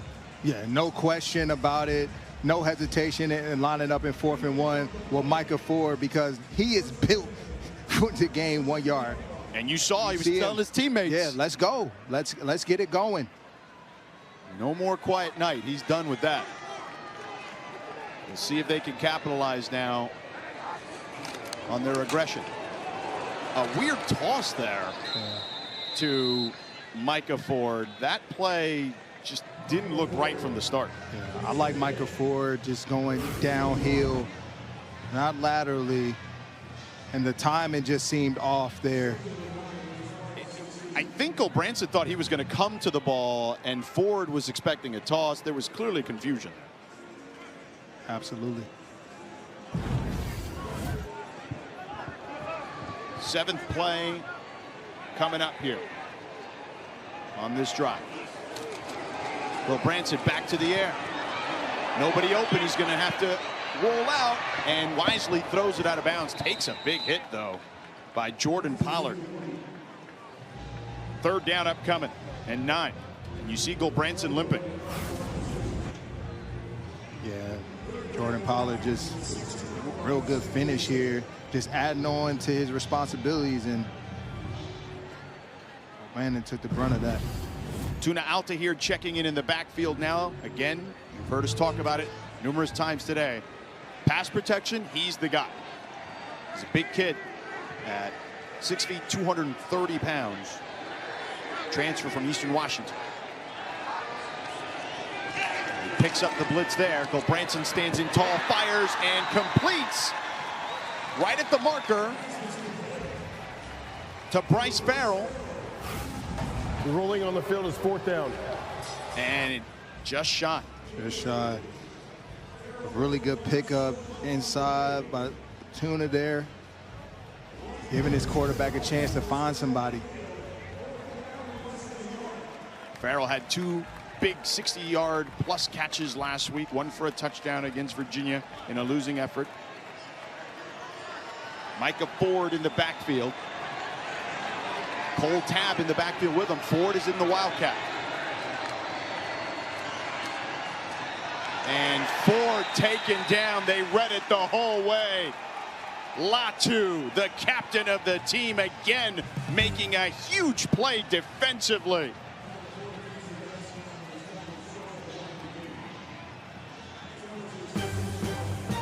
over on downs.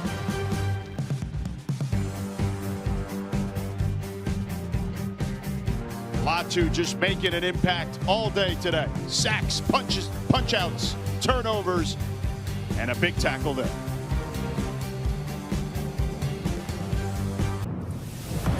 Watch. Sync. Swipe. Personalize. Now available on the ESPN app.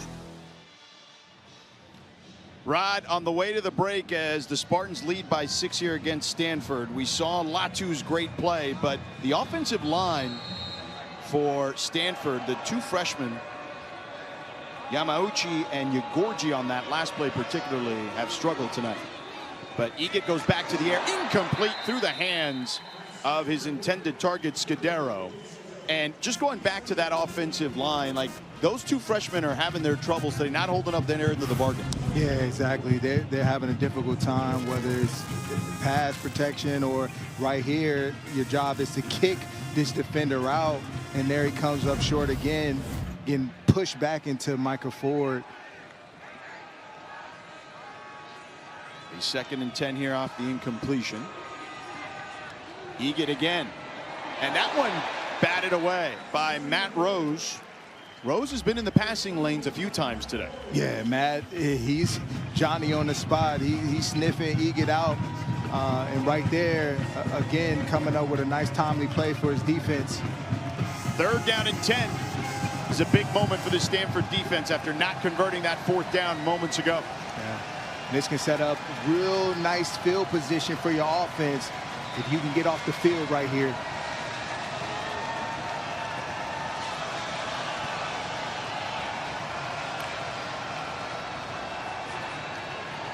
Egit, tons of time. It's complete to Tuli Tagovailoa Amosa. Wait, no, they'll say incomplete. Offside. Defense, number 11. Yeah, clearly hit the ground. On main 3rd down. Tafiti was offside for Stanford, so the Spartans have new life on 3rd and 5 upcoming.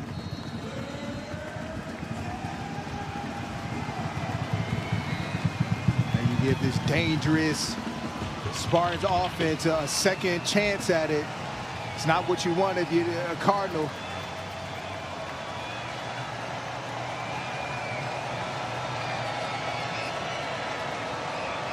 Egit catches it with one hand. Now goes, connects.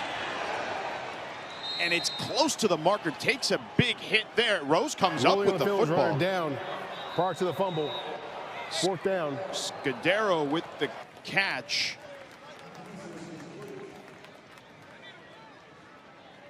And it'll be shy by a yard. The previous play is under further review for a possible targeting. Oh. Matt Rose with the hit. Let's take a look at that if we can.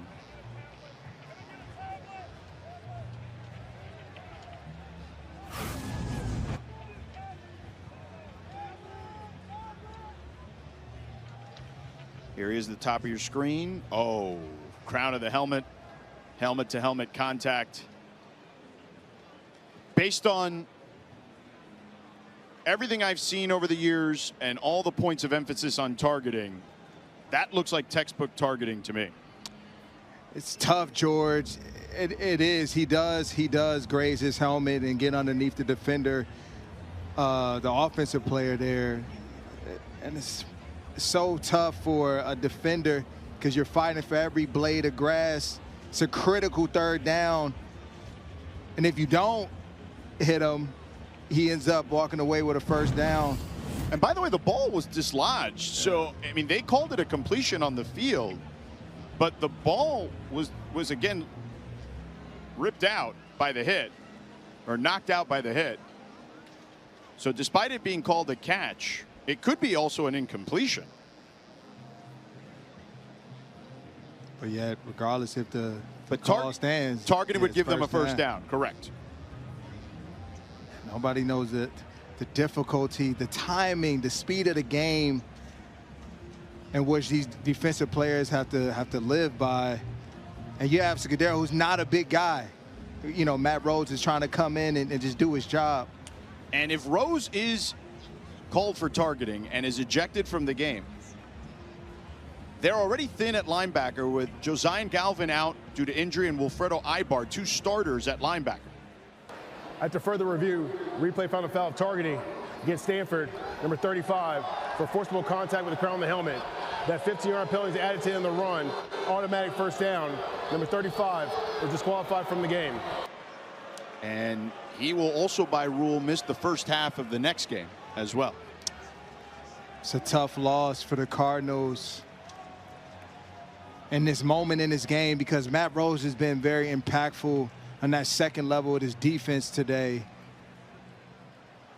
You hate to see it.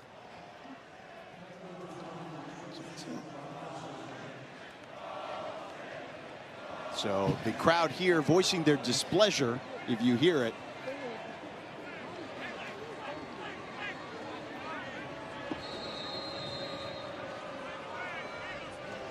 Eighth penalty for Stanford for 80 yards.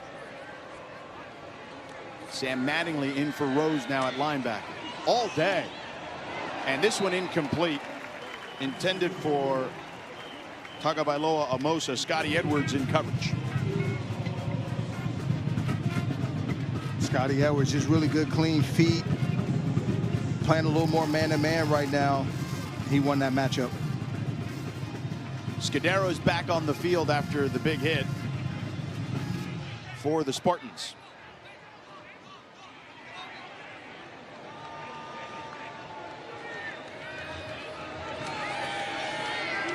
Egan, plenty of time. Sideline, complete. He had 2 men in the area. This one to Scudero, and he's in Stanford territory for a first down. A flag comes in after the fact. Yeah, Scudero is going to be offensive pass interference, just swiping the defender by, and they both stepped out of bounds too. It's coming back.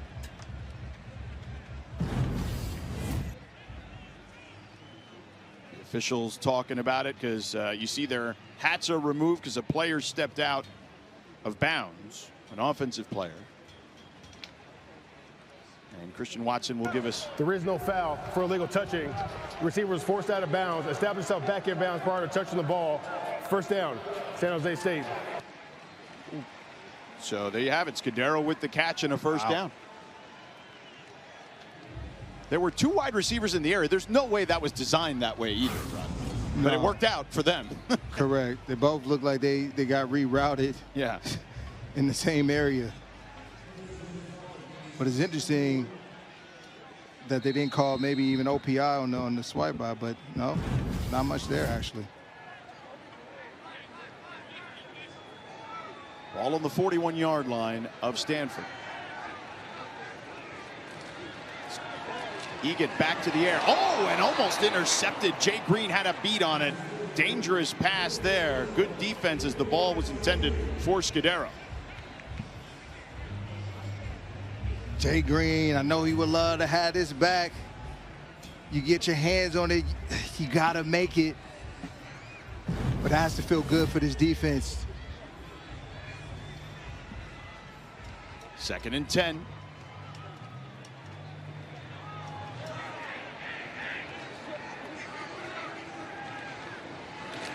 Egan, pressure coming. Throws it incomplete, in and out of the hands of Scudero. So 3rd and 10 upcoming. Egan 23 of 38 for 321 yards, a season high at the moment. And he'll need 10 or more to keep this drive alive. Big 3rd down for Stanford's defense. After you lost your key player in the second level, how do you respond? Crowd here at Stanford waking up.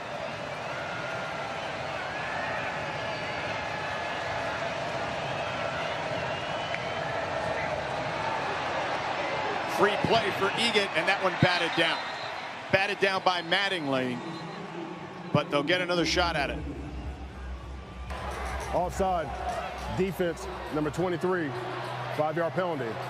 Remain third down. Hunter Barth, the fifth-year senior transfer from Cal. You can't give this offense second chances. This is not the offense that you want to do that to. Here you are, 3rd and 5. A lot more manageable, and now you're put in a tough situation to go man-to-man on these dangerous wide receivers of the Spartans.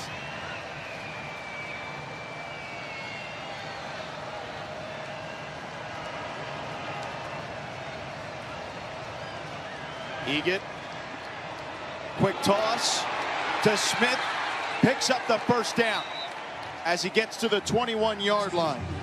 And Egan, it's like target practice out there. And he ID'd man-to-man, and they run a rub route on the outside between Scudero and Smith. That is the impact in penalties. I'm sorry, go ahead, Rob. Keeping drives alive. They've been one-dimensional. They only have 3 rush attempts thus far, but it is working for them. And here's a run on the ground. That's Chalk. Picks up 4. It's been very surprising at just how they've been so pass happy. Egan throws with pressure in his face, and Kanan upended behind the line of scrimmage by Jay Green. Green doing everything he can to keep his team in it. Jay Green has really come alive in these last couple drives. Here they are, 3rd down again. This part of the field we've seen pressure constantly from this Cardinal defense. 4-down territory right now for the Spartans. Let's see what happens on this 3rd down, George. Okay. Depends on how close they get. Yeah, exactly. All right, 3rd and 7.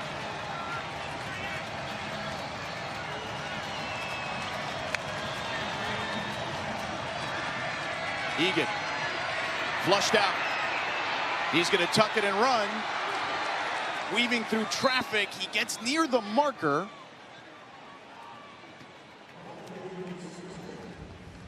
Scotty Edwards brought him down eventually. Ruling field, 4th down. So 4th and short. And they're going to kick it. Dennis Lynch, who today has a couple of field goals, good from 41 and 36. He missed from 28. And that one was from the right hash, which is where this one is. And he misses it again from the right hash.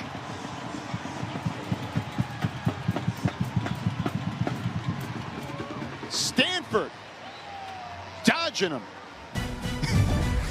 Indeed. And Dennis Lynch, he just can't catch a break right now. Cardinals back on the attack when we get back.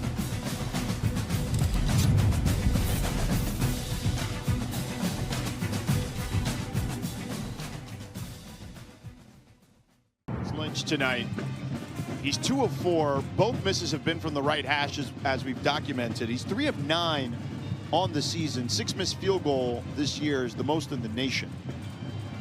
And Coach Ken was talking to him earlier. You see the young man is distraught. But if you're Coach Ken Niumatalolo, at some point on 4th and inches, you may just have to go for it. It changes your whole thought process as an offensive coordinator. You know, when you can't necessarily rely on your field goal kicker like what's happening in this game right now. So very difficult for the young man, but I know Coach Kenny's a positive-minded individual that's probably trying to keep his spirits up because, hey, you may need him come down at the end of this game. It was 4th and short, less than a yard.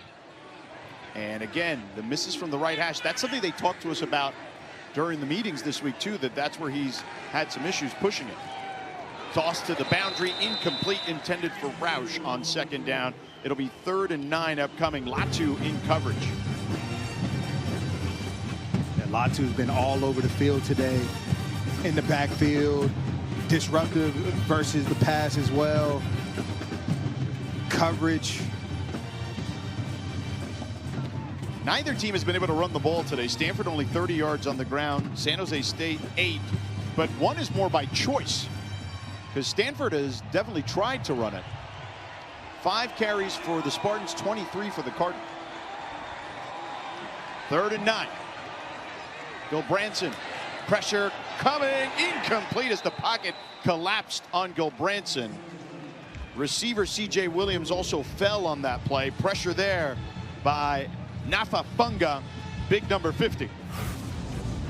Yeah, very disruptive in the pocket by this Spartan defensive line, particularly Nafafunga in the middle.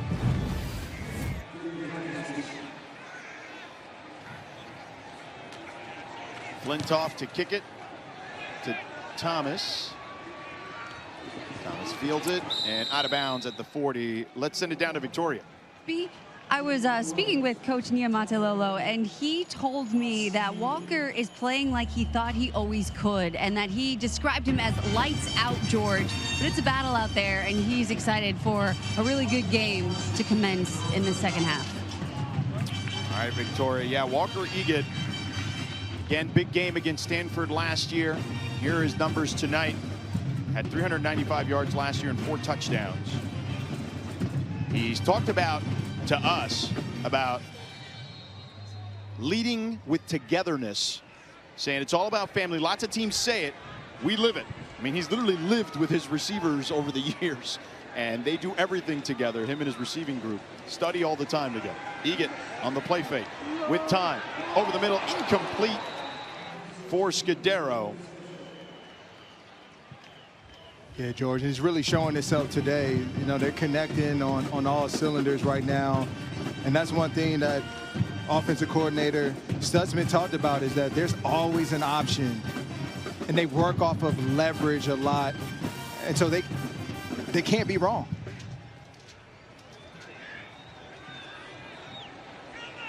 Second and 10 for Eget and company.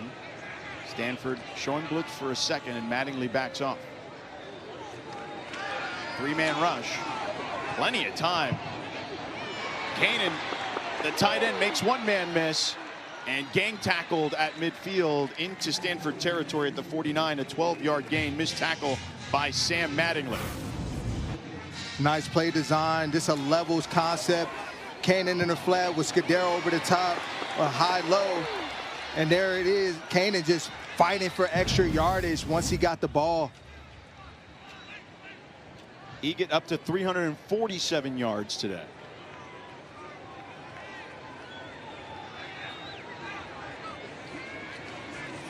Play fake. Again all day. Now he's going to tuck it and run because nobody was open. He's got a lane, more room to run, and finally tripped up after picking up the first down. Zach Johnson, the redshirt sophomore, made the tackle. The Cardinal defense has to find a way to be disruptive on 1st and 2nd down, generate negative plays to combat this up-tempo style of offense. 13-yard gain, longest rush of the day by San Jose State, and it was by Eget, the quarterback. Eget again with time. Incomplete, intended for Leland Smith.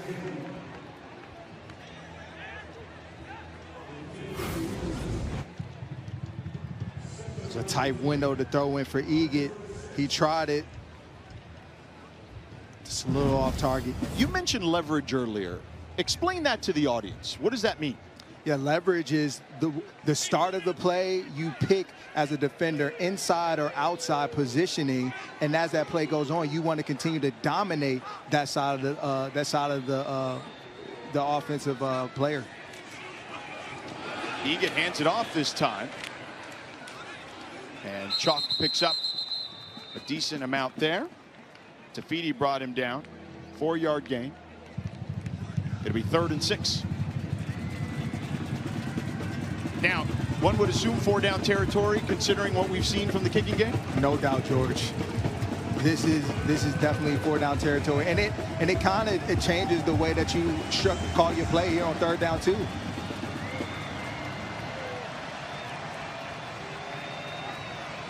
Chalk is in the backfield, the tailback. They run empty most times on 3rd down.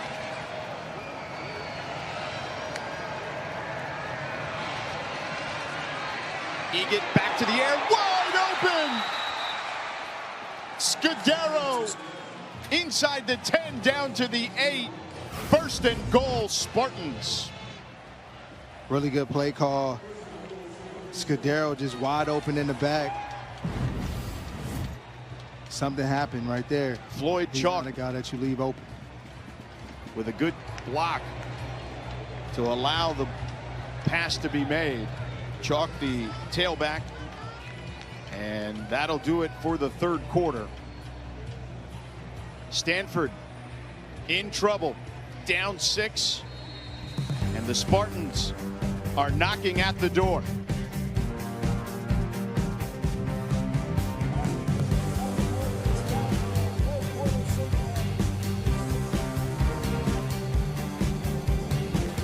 December 19th and concludes with the national championship January 19th on ESPN.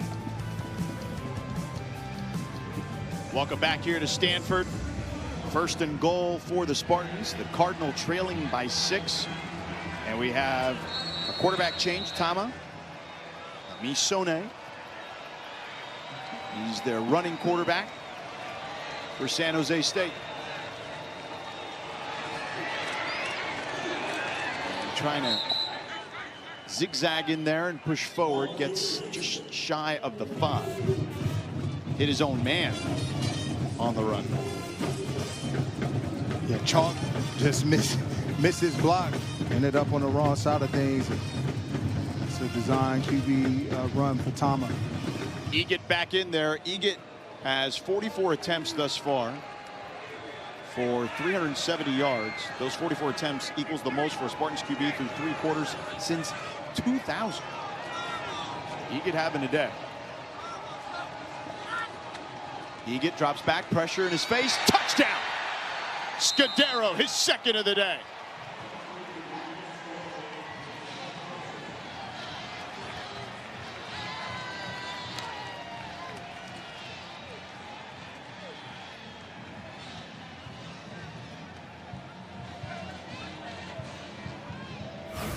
This is a nice play design. Get Jackson out of there first to give you man indicator, and then you find Scudero on a nice follow route right behind his offensive player. Nobody in the middle of the field. They're going for 2. Spartans going for Dos, brought to you by Dos Equis.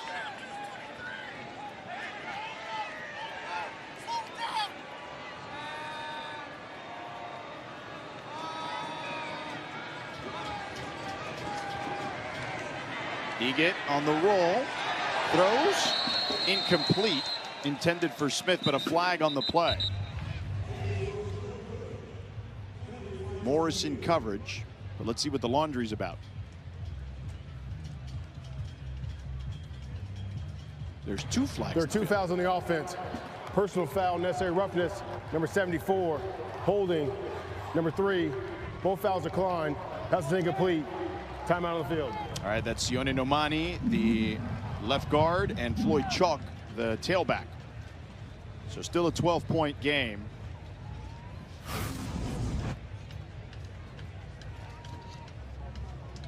There's one of the penalties. You see them both there.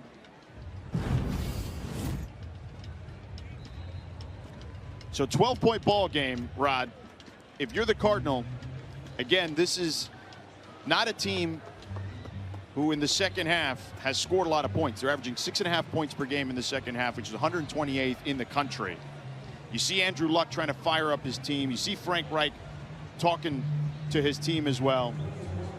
Andrew Luck, the general manager, 4-time Pro Bowler in the NFL, taking on this general manager role because he loves this place.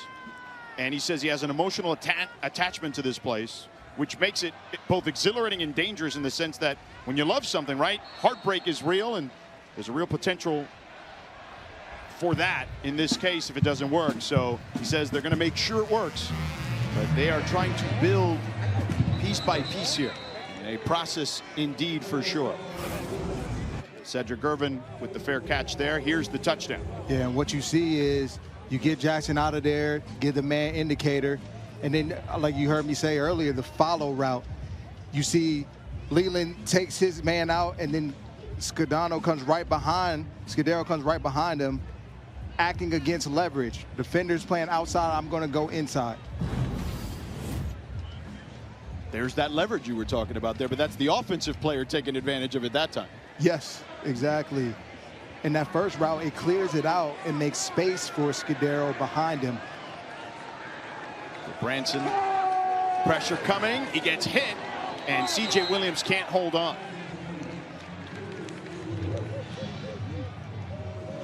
Big shot there by Jordan Pollard on Branson.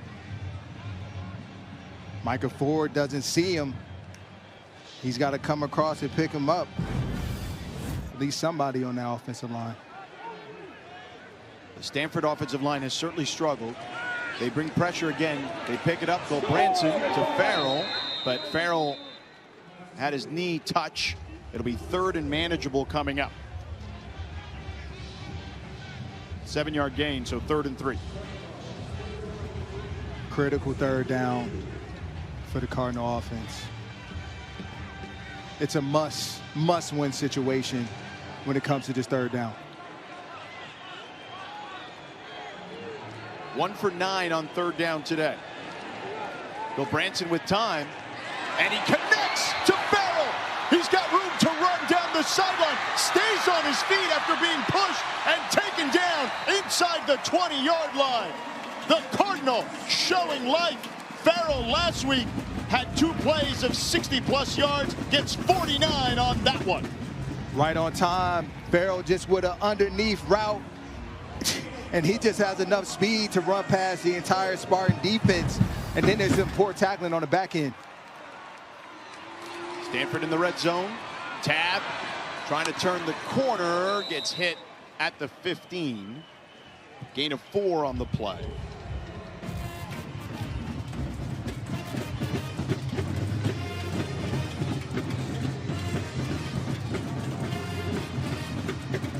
Micah Ford checking back in. They're rotating their running backs. They've struggled on the ground today. 61 yards on the ground for their tailbacks on 20 carries. 2nd and 6. Branson empty backfield with time. Over the middle.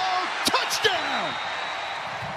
Miles Lippman, the redshirt sophomore from Arizona, gets his first touchdown of the season. And the Cardinal are right back in this one.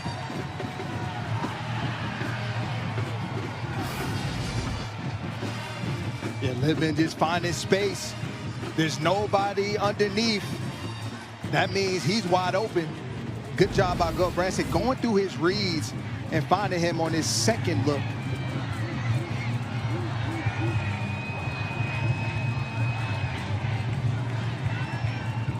Bad snap, good hold though, and Kenny able to sneak it in.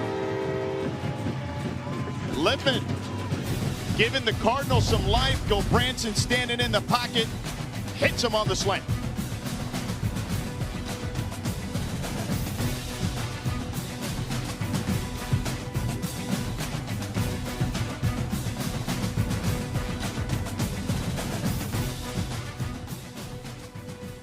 Game. Stanford just scored there to get within 5. Lots of ball game left as Lippman scored the touchdown from Branson. Branson, 20 of 29 for 303 yards, a career high, has the 2 touchdown passes. The thing with Stanford as they kick off here now, Rod, is that Matt Rose, who's in street clothes at the moment because he was ejected for targeting, not in the game, obviously. And they're already thin at linebacker. Josiah Galvan out due to injury, and Wilfredo Ibar. How does that affect them here moving forward with plenty of ball game left? It's huge. Matt Rhodes is your quarterback of your defense. We saw him a lot tonight. Audible when Egit starts to check, and you replace him for Sam, who's a sophomore, but now he's being asked to grow up right now in this moment between him and also Zach Johnson that's out there.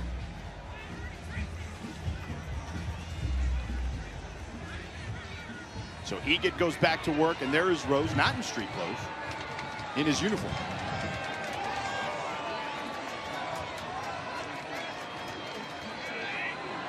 Tunnel screen for Scudero, and finds a way to get through, picking up positive yardage, picks up 6. Scotty Edwards wrapped him up, 2nd and 4 upcoming.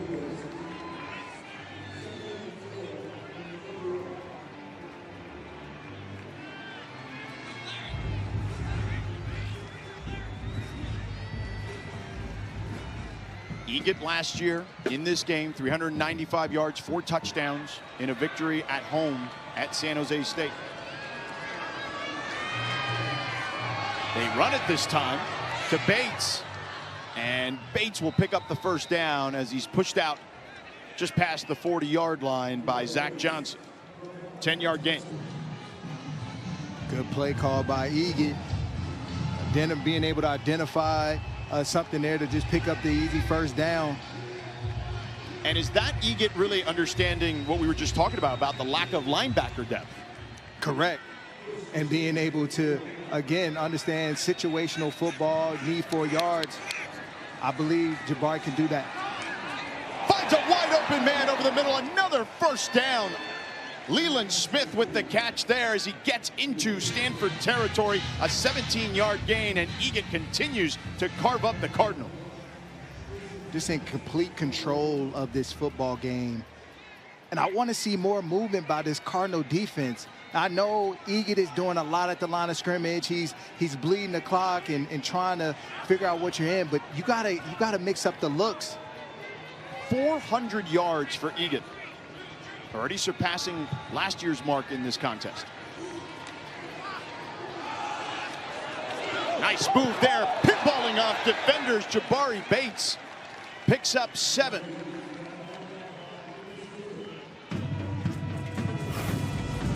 Jabari Bates, very nimble runner, and he just bounces off defenders. He's so small, but hey, he packs a good punch. 2nd and 3.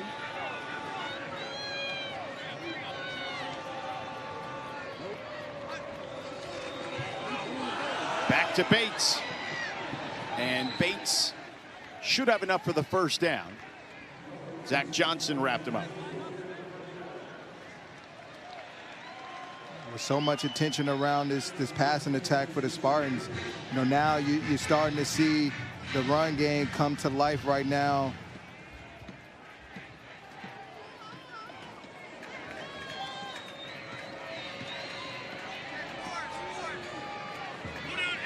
Egit in complete control of this contest. Stanford showing blitz. Here they come. Egit with pressure in his face again completes a broken tackle by their tight end Kaden, dragging defenders down inside the 15 to the 13-yard line. Another first down, 18-yard gain. And now we're starting to see the run-pass option come alive, and just reading the linebackers of the Cardinal defense. Egit, you step forward, I'm going to throw it. You stay there, I'm going to hand it off. The Spartans have 3 receivers over 100 yards today. Scudero, Scholes, and Smith. And Kanan, the tight end, has 61 to boot. Play fake. End zone. Incomplete. Back shoulder throw to Scholes. Aaron Morris in coverage.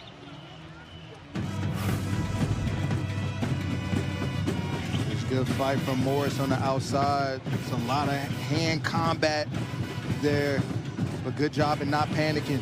It feels like Egan, when he is testing the corners, he's testing Morris a ton. Yes, and that has a lot to do with, again, him showing press alignment. He's up there, press George, and so that's an easy read for the quarterback. One-on-one. Bates tries to spin out of trouble. Nothing doing there. Zach Johnson plugged that one up quickly and gets some love from his teammates. Third down. But a player down and limping, it is Morris.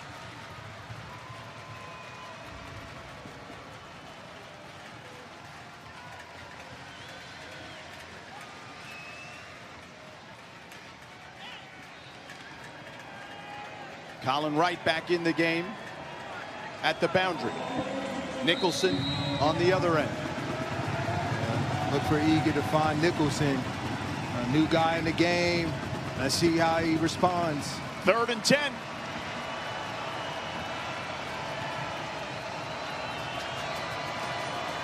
Egan with all kinds of time. End zone. Incomplete.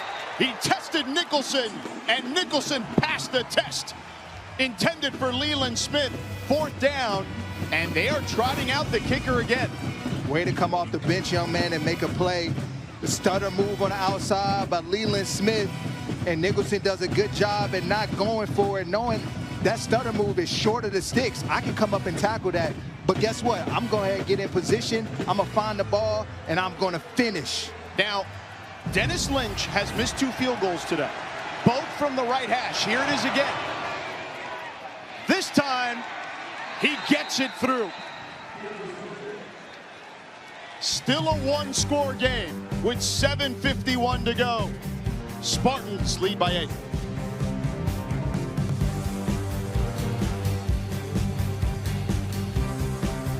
Primetime Football is presented by ServPro, the #1 choice in cleanup and restoration.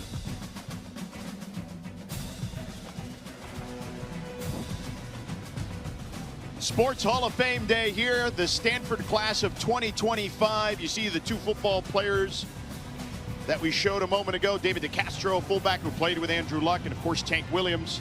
And there's the list from all the different sports. At Stanford, they've gone 49 straight years winning a national championship in one of the team sports.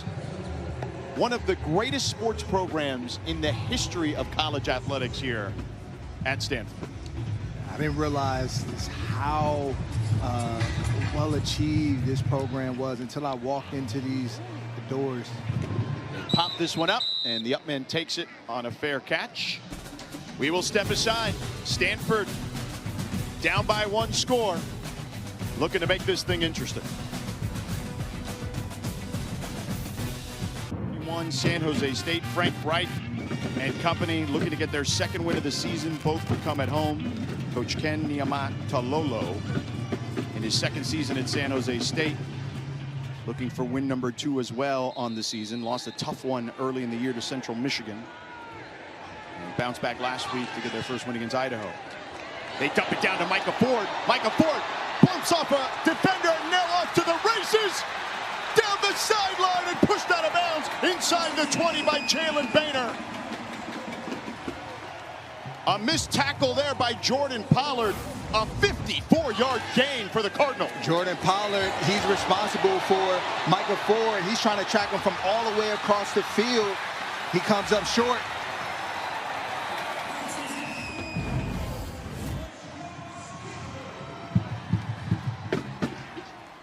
The Cardinal in business in the red zone.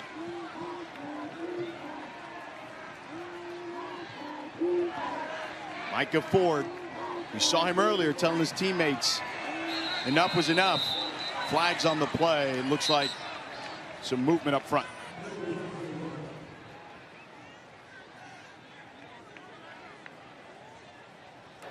False start. Offense, number 66. 5-yard penalty. Main 1st down. That's Nicky Prongos, his 2nd infraction of the day. Redshirt junior. 1st and 15 now for Stanford. 90 yards in penalty for the Cardinal. Micah Ford now split wide at the top of your screen. Bill Branson, good clean pocket and a completion to Caden High. Picks up 6, 2nd and 9 upcoming. I like the offensive structure. Go in empty formation, put Caden High into the boundary.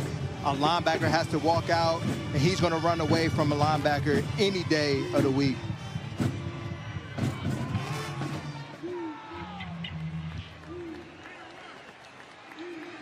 Micah Ford in the backfield again. It's go time for Stanford. No surprise he's in there. Pressure in the face. They get it to Ford again. And he's out of bounds inside the 15 down to the 13-yard line. A 4-yard gain. 3rd and 5 upcoming. This is something to know. This is twice now that Jordan Pollard is lined up opposite of Micah Ford, but he's responsible for him in man-to-man. If they get that look again, they got to take Micah Ford just straight up the sidelines. It'll turn into, down here, a touchdown. A little wheel route? Yes, sir. 3rd and 5. So Branson, good protection. Pump fakes, nobody's open. Rolling now, throws to the back of the end zone. No, cannot connect with C.J. Williams, who had a step. 4th down, what do you do here? Go Branson, he would like to have this play back because C.J. Williams is running free in the back of the end zone. He's got to put it on him. Are you okay with them kicking the field goal here with just under 6 to go? I'm fine with that. Trust in your defense. They're going to come up for you. Take the points. Emmett Kenny last year had a game winner, a career long of 52 yards against Louisville. 31-yard attempt here. And a flag on the play in the end zone. Delay game. Offense, number 13. 5-yard penalty on main 4th down. I heard you kind of make a noise there and sigh a little bit. Yeah, critical mistake. So it's now 36 yards. Every yard matters. Peyton Warford, the long snapper.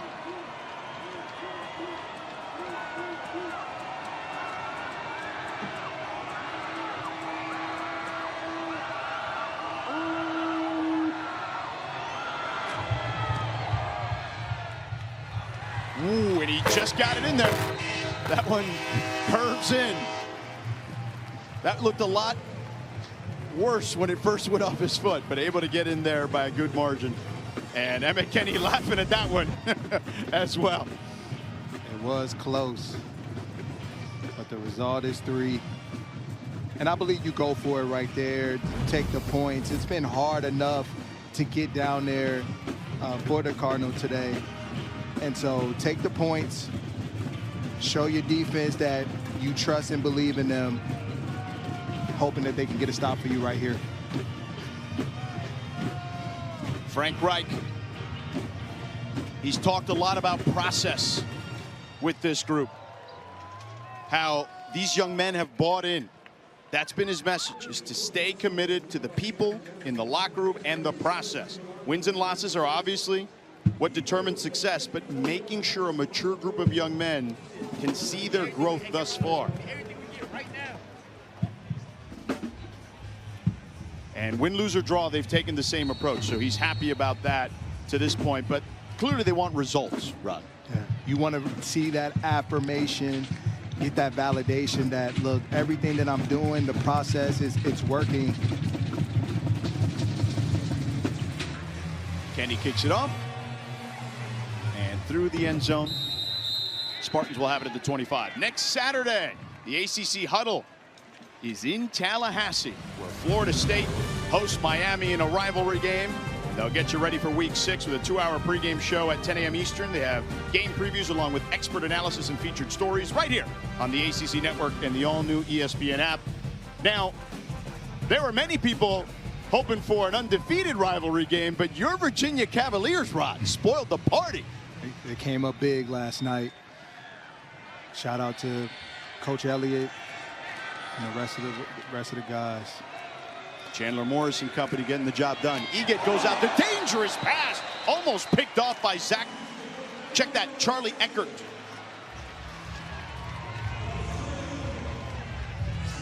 Poor decision made by Walker, but that was created by the blitz. Oh, Eckhart's a DB. That was a game-changing play. And you see Luck on pins and needles. He's not playing anymore, but he's living it right there. 2nd and 10. Charlie Eckert getting the start at safety today for Mitch Lieber. Pressure coming. They dump it off. Bates making people miss and picking up the first down. That's a backbreaker right there. 12-yard gain. George, a good way to combat the pressure is to throw a screen, and they threw it opposite of where the pressure was coming from and generated a first down because of it.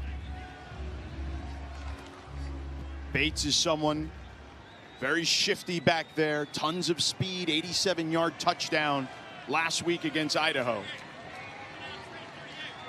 We said his name a lot in these past few drives for the Spartans. 5'7", 175 pounds.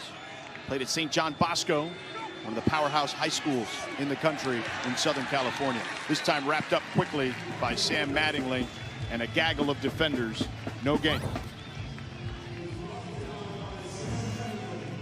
Really good close by Matt.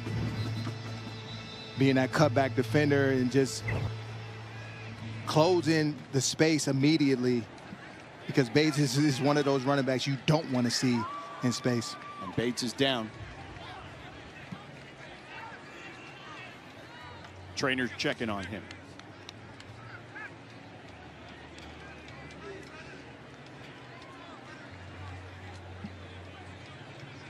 Coaches love this young man as they tend to his left leg.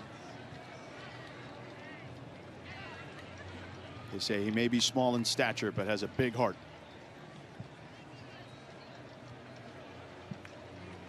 And he's up on his feet, but will need some help. Doesn't seem to be able to put any weight on that left leg.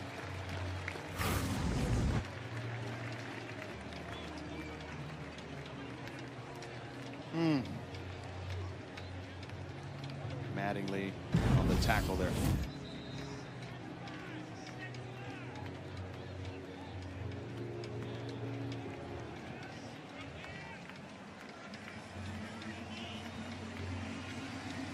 Taking Bates to the tent.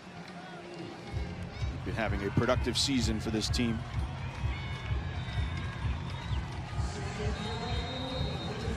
Prayers up for Bates.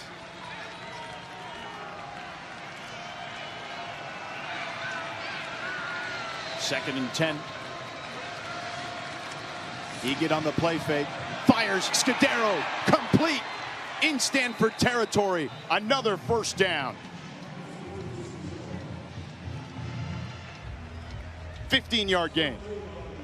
It's another good levels concept on the outside versus that zone, cover 3 zone, and Egett, good timing throw at getting it to Scudero before he reaches the flat defender.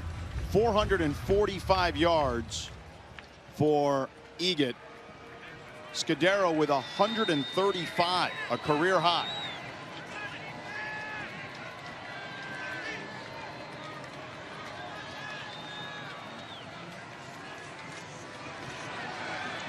Chalk breaking free and breaking tackles.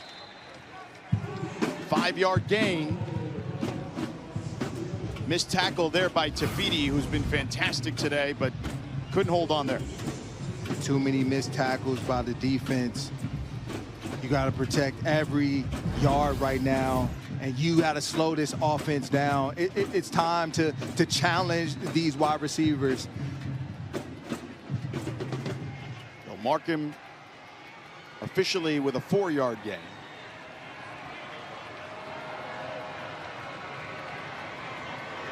Second and 6.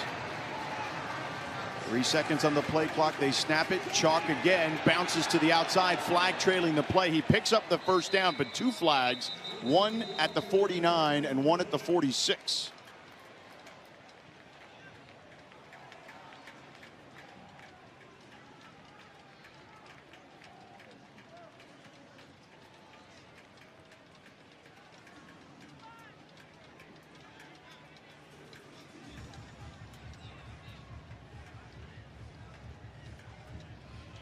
Looks to be a hold. There are 2 fouls on the play, both on the offense. Holding, number 54, that penalty is declined. Holding, number 79, that's accepted. It's 10 yards, and remain second down. So the first hold that was declined on Maleni, and the second one on Lupuahu was accepted.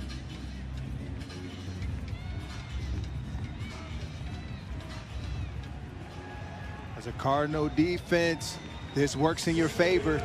You've now backed them up due to a penalty. You have to keep them there. So that's a 10-yard penalty. That's a big one. 2nd and 16 puts them back into their own territory as well at the 46-yard line.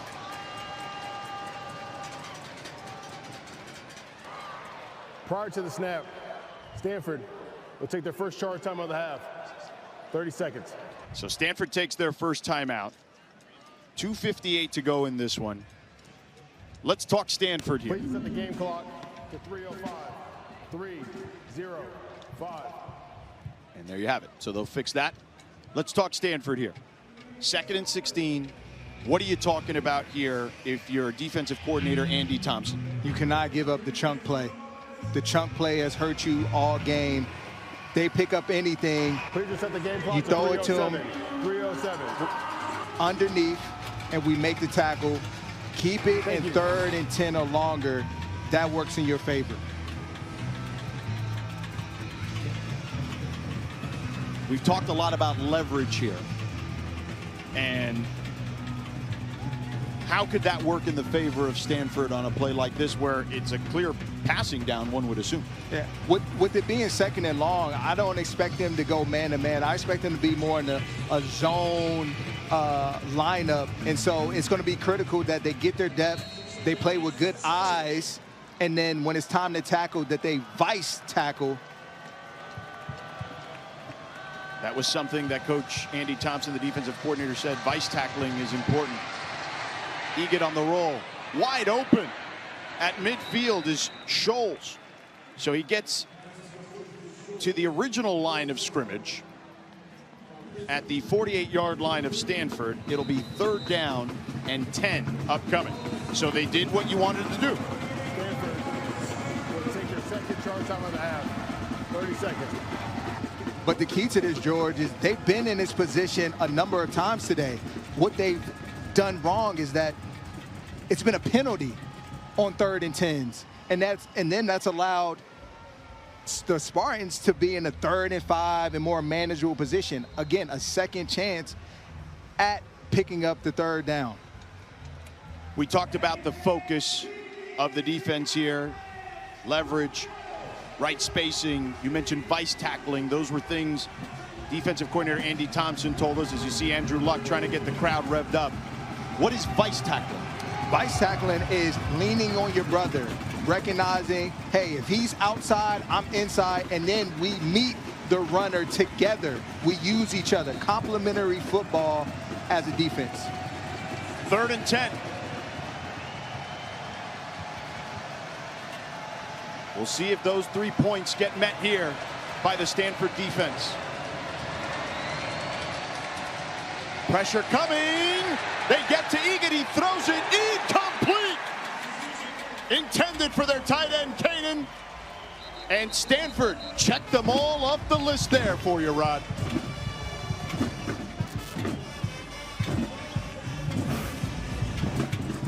Really good work on the outside by both Zach Johnson and Sam, coming, meeting the quarterback, and getting up the field to not allow him to get around the edge. Good discipline and just all around good football right there. 4th down. Only the 2nd punt of the game for San Jose State University.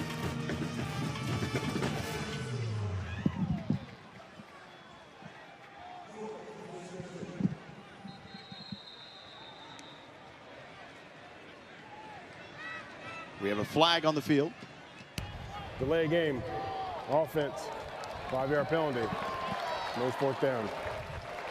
Now, do you believe that was something they did intentionally to pin them a certain way, or do you think that was just a mistake? And create more space for your punter, you know, so that he doesn't have to worry about putting a little less on the football.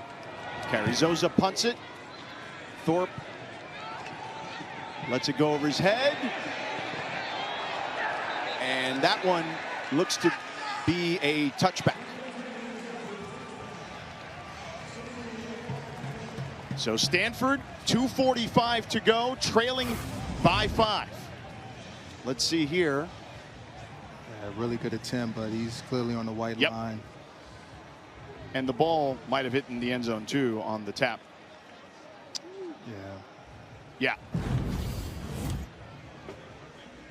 Ben Gilbranson, a transfer from Oregon State. Andrew Luck recruited him because they needed a veteran presence at quarterback. Was going to go to med school and decided, you know what, I'm coming back for one more year. There's a pretty good med school here at Stanford. Now he's trying to get a win. The pass here to C.J. Williams is complete. Latu took him down, short gain. 2nd and 7. Spartans defense, they just don't want to give up any sort of big plays right now. Make the Cardinal earn everything on this drive. Gilbranson again to Williams. Williams trying to extend forward. Jalen Thomas, though, wrapped him up. It'll be 3rd and short upcoming. Williams gets over 100 yards now.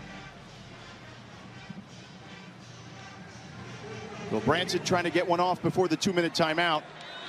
He does. And Ford burrows forward. Should have enough for the first down. Please just set the game clock to 1:57. 1:57. And that is a 2-minute timeout. So we'll step aside. We've got a 1-score ball game. Stanford looking for their 2nd victory of the season.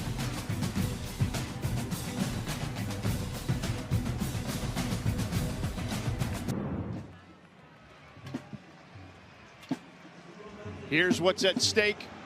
We got a 1-score ball game, 2-minute timeout. Stanford with the ball. What does Stanford need to do to be effective on this drive, Rod? Spread the ball out, attack the Spartan linebackers, and protect your offensive line by getting the ball out quick. So Stanford trailing by 5. The offensive line has had some struggles. How do you remedy that? Quick passes. Well, Gilbranson gonna run for it now as nobody was open, but now throws for C.J. Williams down the sideline and should have enough. Yes, he does for the first down. Good job by a seasoned veteran in C.J. Williams, giving his quarterback some love by getting open late. They only rushed 3 there, the Spartans did. Now they bring 5. Gilbranson off his back foot, incomplete. Skips one to C.J. Williams. Pressure there by Jordan Pollard for the Spartans. 2nd and 10 upcoming. And Latu runs off, who is the team captain and has made a ton of plays for the Spartans. How do you attack that? That's a big, he like I said, he's been all over the place tonight. Coverage, blitzing, that's a huge loss right now for them. The next man up mentality. You've said to when they bring in another guy, find that guy and attack him. Gilbranson, 386 yards, 2 touchdowns. They bring the house. Gilbranson stands tall, incomplete. Intended for Williams. Jalen Thomas again, good coverage for San Jose State. 3rd and 10 upcoming for Stanford.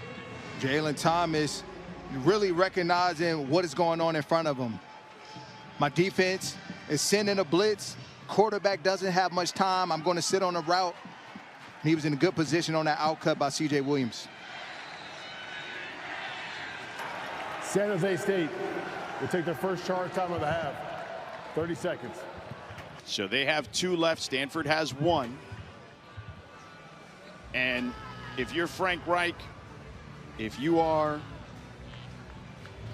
the offensive coordinator for Stanford, Nate Byham, who played here as a tight end, what are the conversations like right now? Conversations are, we got to give Dr. Ben time. And the way to do that is we might have to leave one of our best pass catchers in Roush in for protection to give him that time on the outside to find a Farrell or Williams, a high. And then as his defense, I like this timeout because you give your defensive line a chance to get a breather. And we know it's not going to be a run right here. You're going to need to rush the passer relentlessly.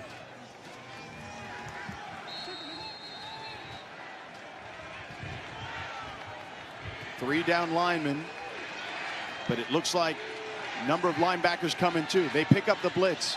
The toss incomplete towards the sideline to Farrell. Jalen Boehner in coverage there. Two white shirts in the area. Fourth down. Really hard throw to make across that hash. It has to be earlier. You got to get that ball out. That was very dangerous. This is the ball game for Stanford.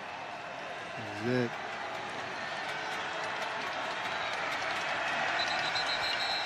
And timeout, Frank Wright. Stanford will take their third and final timeout of the half. 30 seconds. Now, we've talked a lot here today about Frank Reich and the offense and the stuff you've seen. You were on teams with him when he was the OC, when he was the head coach. The tight end has been a big part of his offense. Roush had some big plays earlier in this game. Do you look for him at this point? I don't believe he's going to be a factor. As you just saw, the Spartans are looking to send pressure. They're going to need to keep him in to give him the time. And you got to find your one-on-one matchup quickly. Quick outlet here. I like Caden High in the slot. There's High at the top of your screen in the slot. 4th and 10.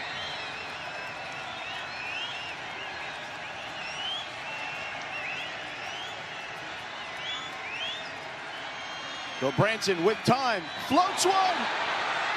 It's caught! Caden High in the slot. Big first down. You nailed it, partner. I told you, and they did exactly what I said. Bring Roush in, 7-man protect, and let Caden High do what he does best. Win one-on-one matchups. A 34-yard gain at the 25-yard line. Go Branson to the outside. Good move there by C.J. Williams, and he gets helicoptered down at the 15. Lost the ball for a second, but pounced on it. 1st and 10, another first down.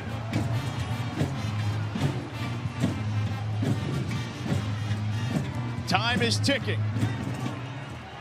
And they're in full control right now. You don't want to leave too much time on the clock if you're fortunate enough to get in the end zone if you're Frank Wright. Go Branson. Nobody home. Him and High on not on the same page. Quarterback was not under duress. There is no foul for intentional grounding. Incomplete pass. 2nd down. Yeah, that's unfortunate because Caden High, again, he broke away from the leverage of the defender. Ran a nice corner route to the back of the end zone where he left a lot of space for Go Branson to throw it up there for him. We talked earlier, Stanford talking about the process. That their growth places have been accountability in the film room. Seeing progress in the pass game. Will we see more here? Go Branson! It's caught! Right down to the 1 by C.J. Williams. 1st and goal, Cardinal.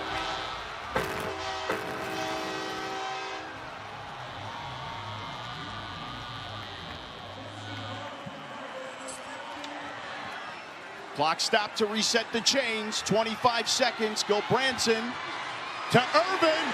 Walks into the end zone. Touchdown.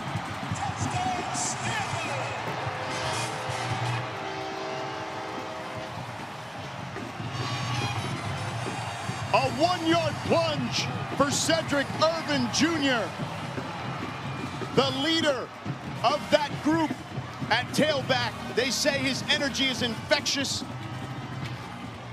And you see him getting the love from his teammates. They're going for 2. Let's go for Dos. Brought to you by Dos Equis.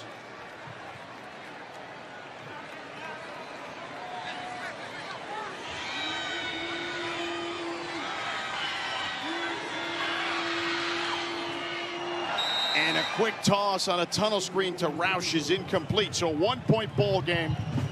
19 seconds to go. That was the first carry of the game for Cedric Irvin, who'd been in there on third down situations to pass block. He's a guy that, man, he just does whatever it takes to win. And he gets rewarded with that carry there. No bigger moment than right now for Cedric Irvin. But what about Ben Goldbranson on this drive at the clutchest time when I need you to make a throw? He delivers to Caden Hyde, and then they cap it off with a nice run. And you're on your way. You're 19 seconds away from a victory.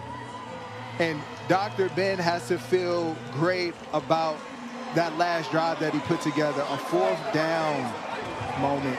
Cedric Irvin Jr., his dad Cedric, senior, great player at Michigan State, played in the NFL.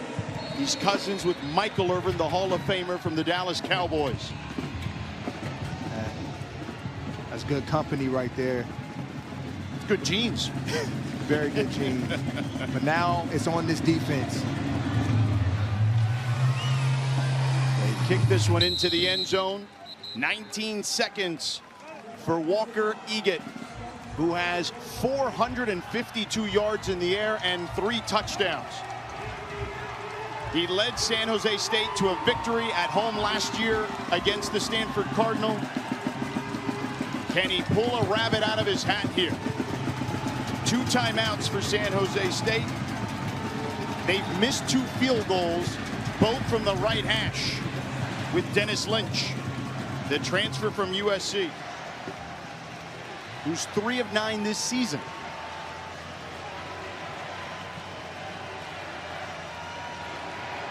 Egan, pocket collapsing, flushed out of the pocket, throws on the run, and it's caught near the 40-yard line by Kyrie Scholes. They stop the clock to reset the chains, and we have a timeout. San Jose State will take their second charge timeout of the half. 30 seconds. 11 seconds to go. Let's start with San Jose State. What's the conversation like with Coach Stutzman, the offensive coordinator? You have 2 plays with 11 seconds. And this first one has to be a quick find across the middle because you do have a timeout remaining. You can go to the sideline as well. Your options are flexible. And defensively, what do you think the conversations were like with Andy Thompson on Stanford? Keep everything in front. Okay. Keep everything in front. Again, we mentioned Dennis Lynch has missed 2 field goals today. He's missed 6 this season. That's the most in FBS this season thus far. 11 seconds to go.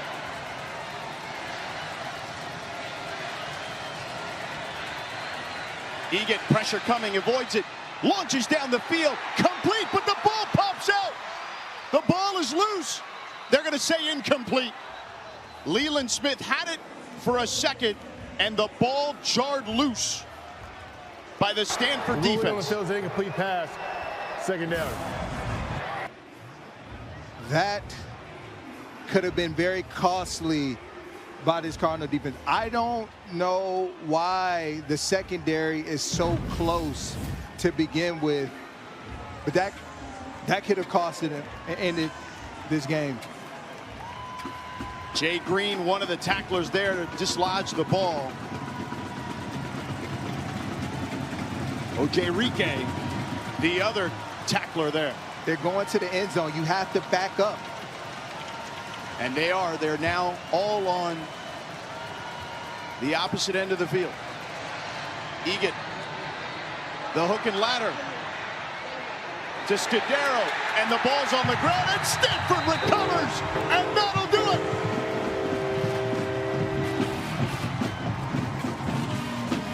The Stanford Cardinal victorious.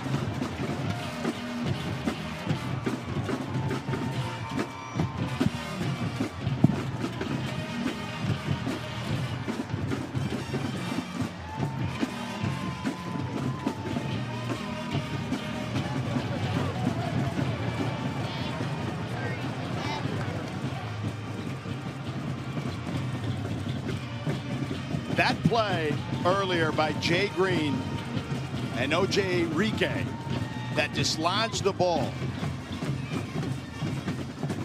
by Leland Smith, who had it in his hands. That's as big a defensive play as this Stanford team has had in a long time. And that was effort, George. Nothing but pure effort and a determination that we want to win. And like I said, I was up here having a hard time as a defensive player seeing those secondary guys so close with the situation that they were in. But Jay Green did an amazing job, and they found a way to come out with a win. And that's all that matters. Let's go down to Victoria. Coach, it came down to the wire. What was going through your head for the last 2 minutes of this game? I mean, great team effort. I mean, we went in at halftime, and we just said, let's go. I know we're better than this. Everybody knows. The guys were talking. They had it at halftime. We just need to execute better. And you could just feel the energy on the sideline the whole second half. You know, went back and forth, back and forth. We're back in it. Then no, guys kept believing, and they made the plays. The guys made the plays when they needed to make them. What impressed you the most about this game, Coach? I mean, just the guys not quitting. You know, the two things: don't quit, and then make the plays. You know, and that's what we needed to do on all three phases. We caused them to miss field goals. We made plays on defense when we had to, and we made the big plays on offense. You made the big plays and got the big win. Congratulations, Coach. Thank you. George. All right, Victoria, thank you. Let's take a look at that game-winning drive orchestrated by Ben Gilbranson. Couple of passes.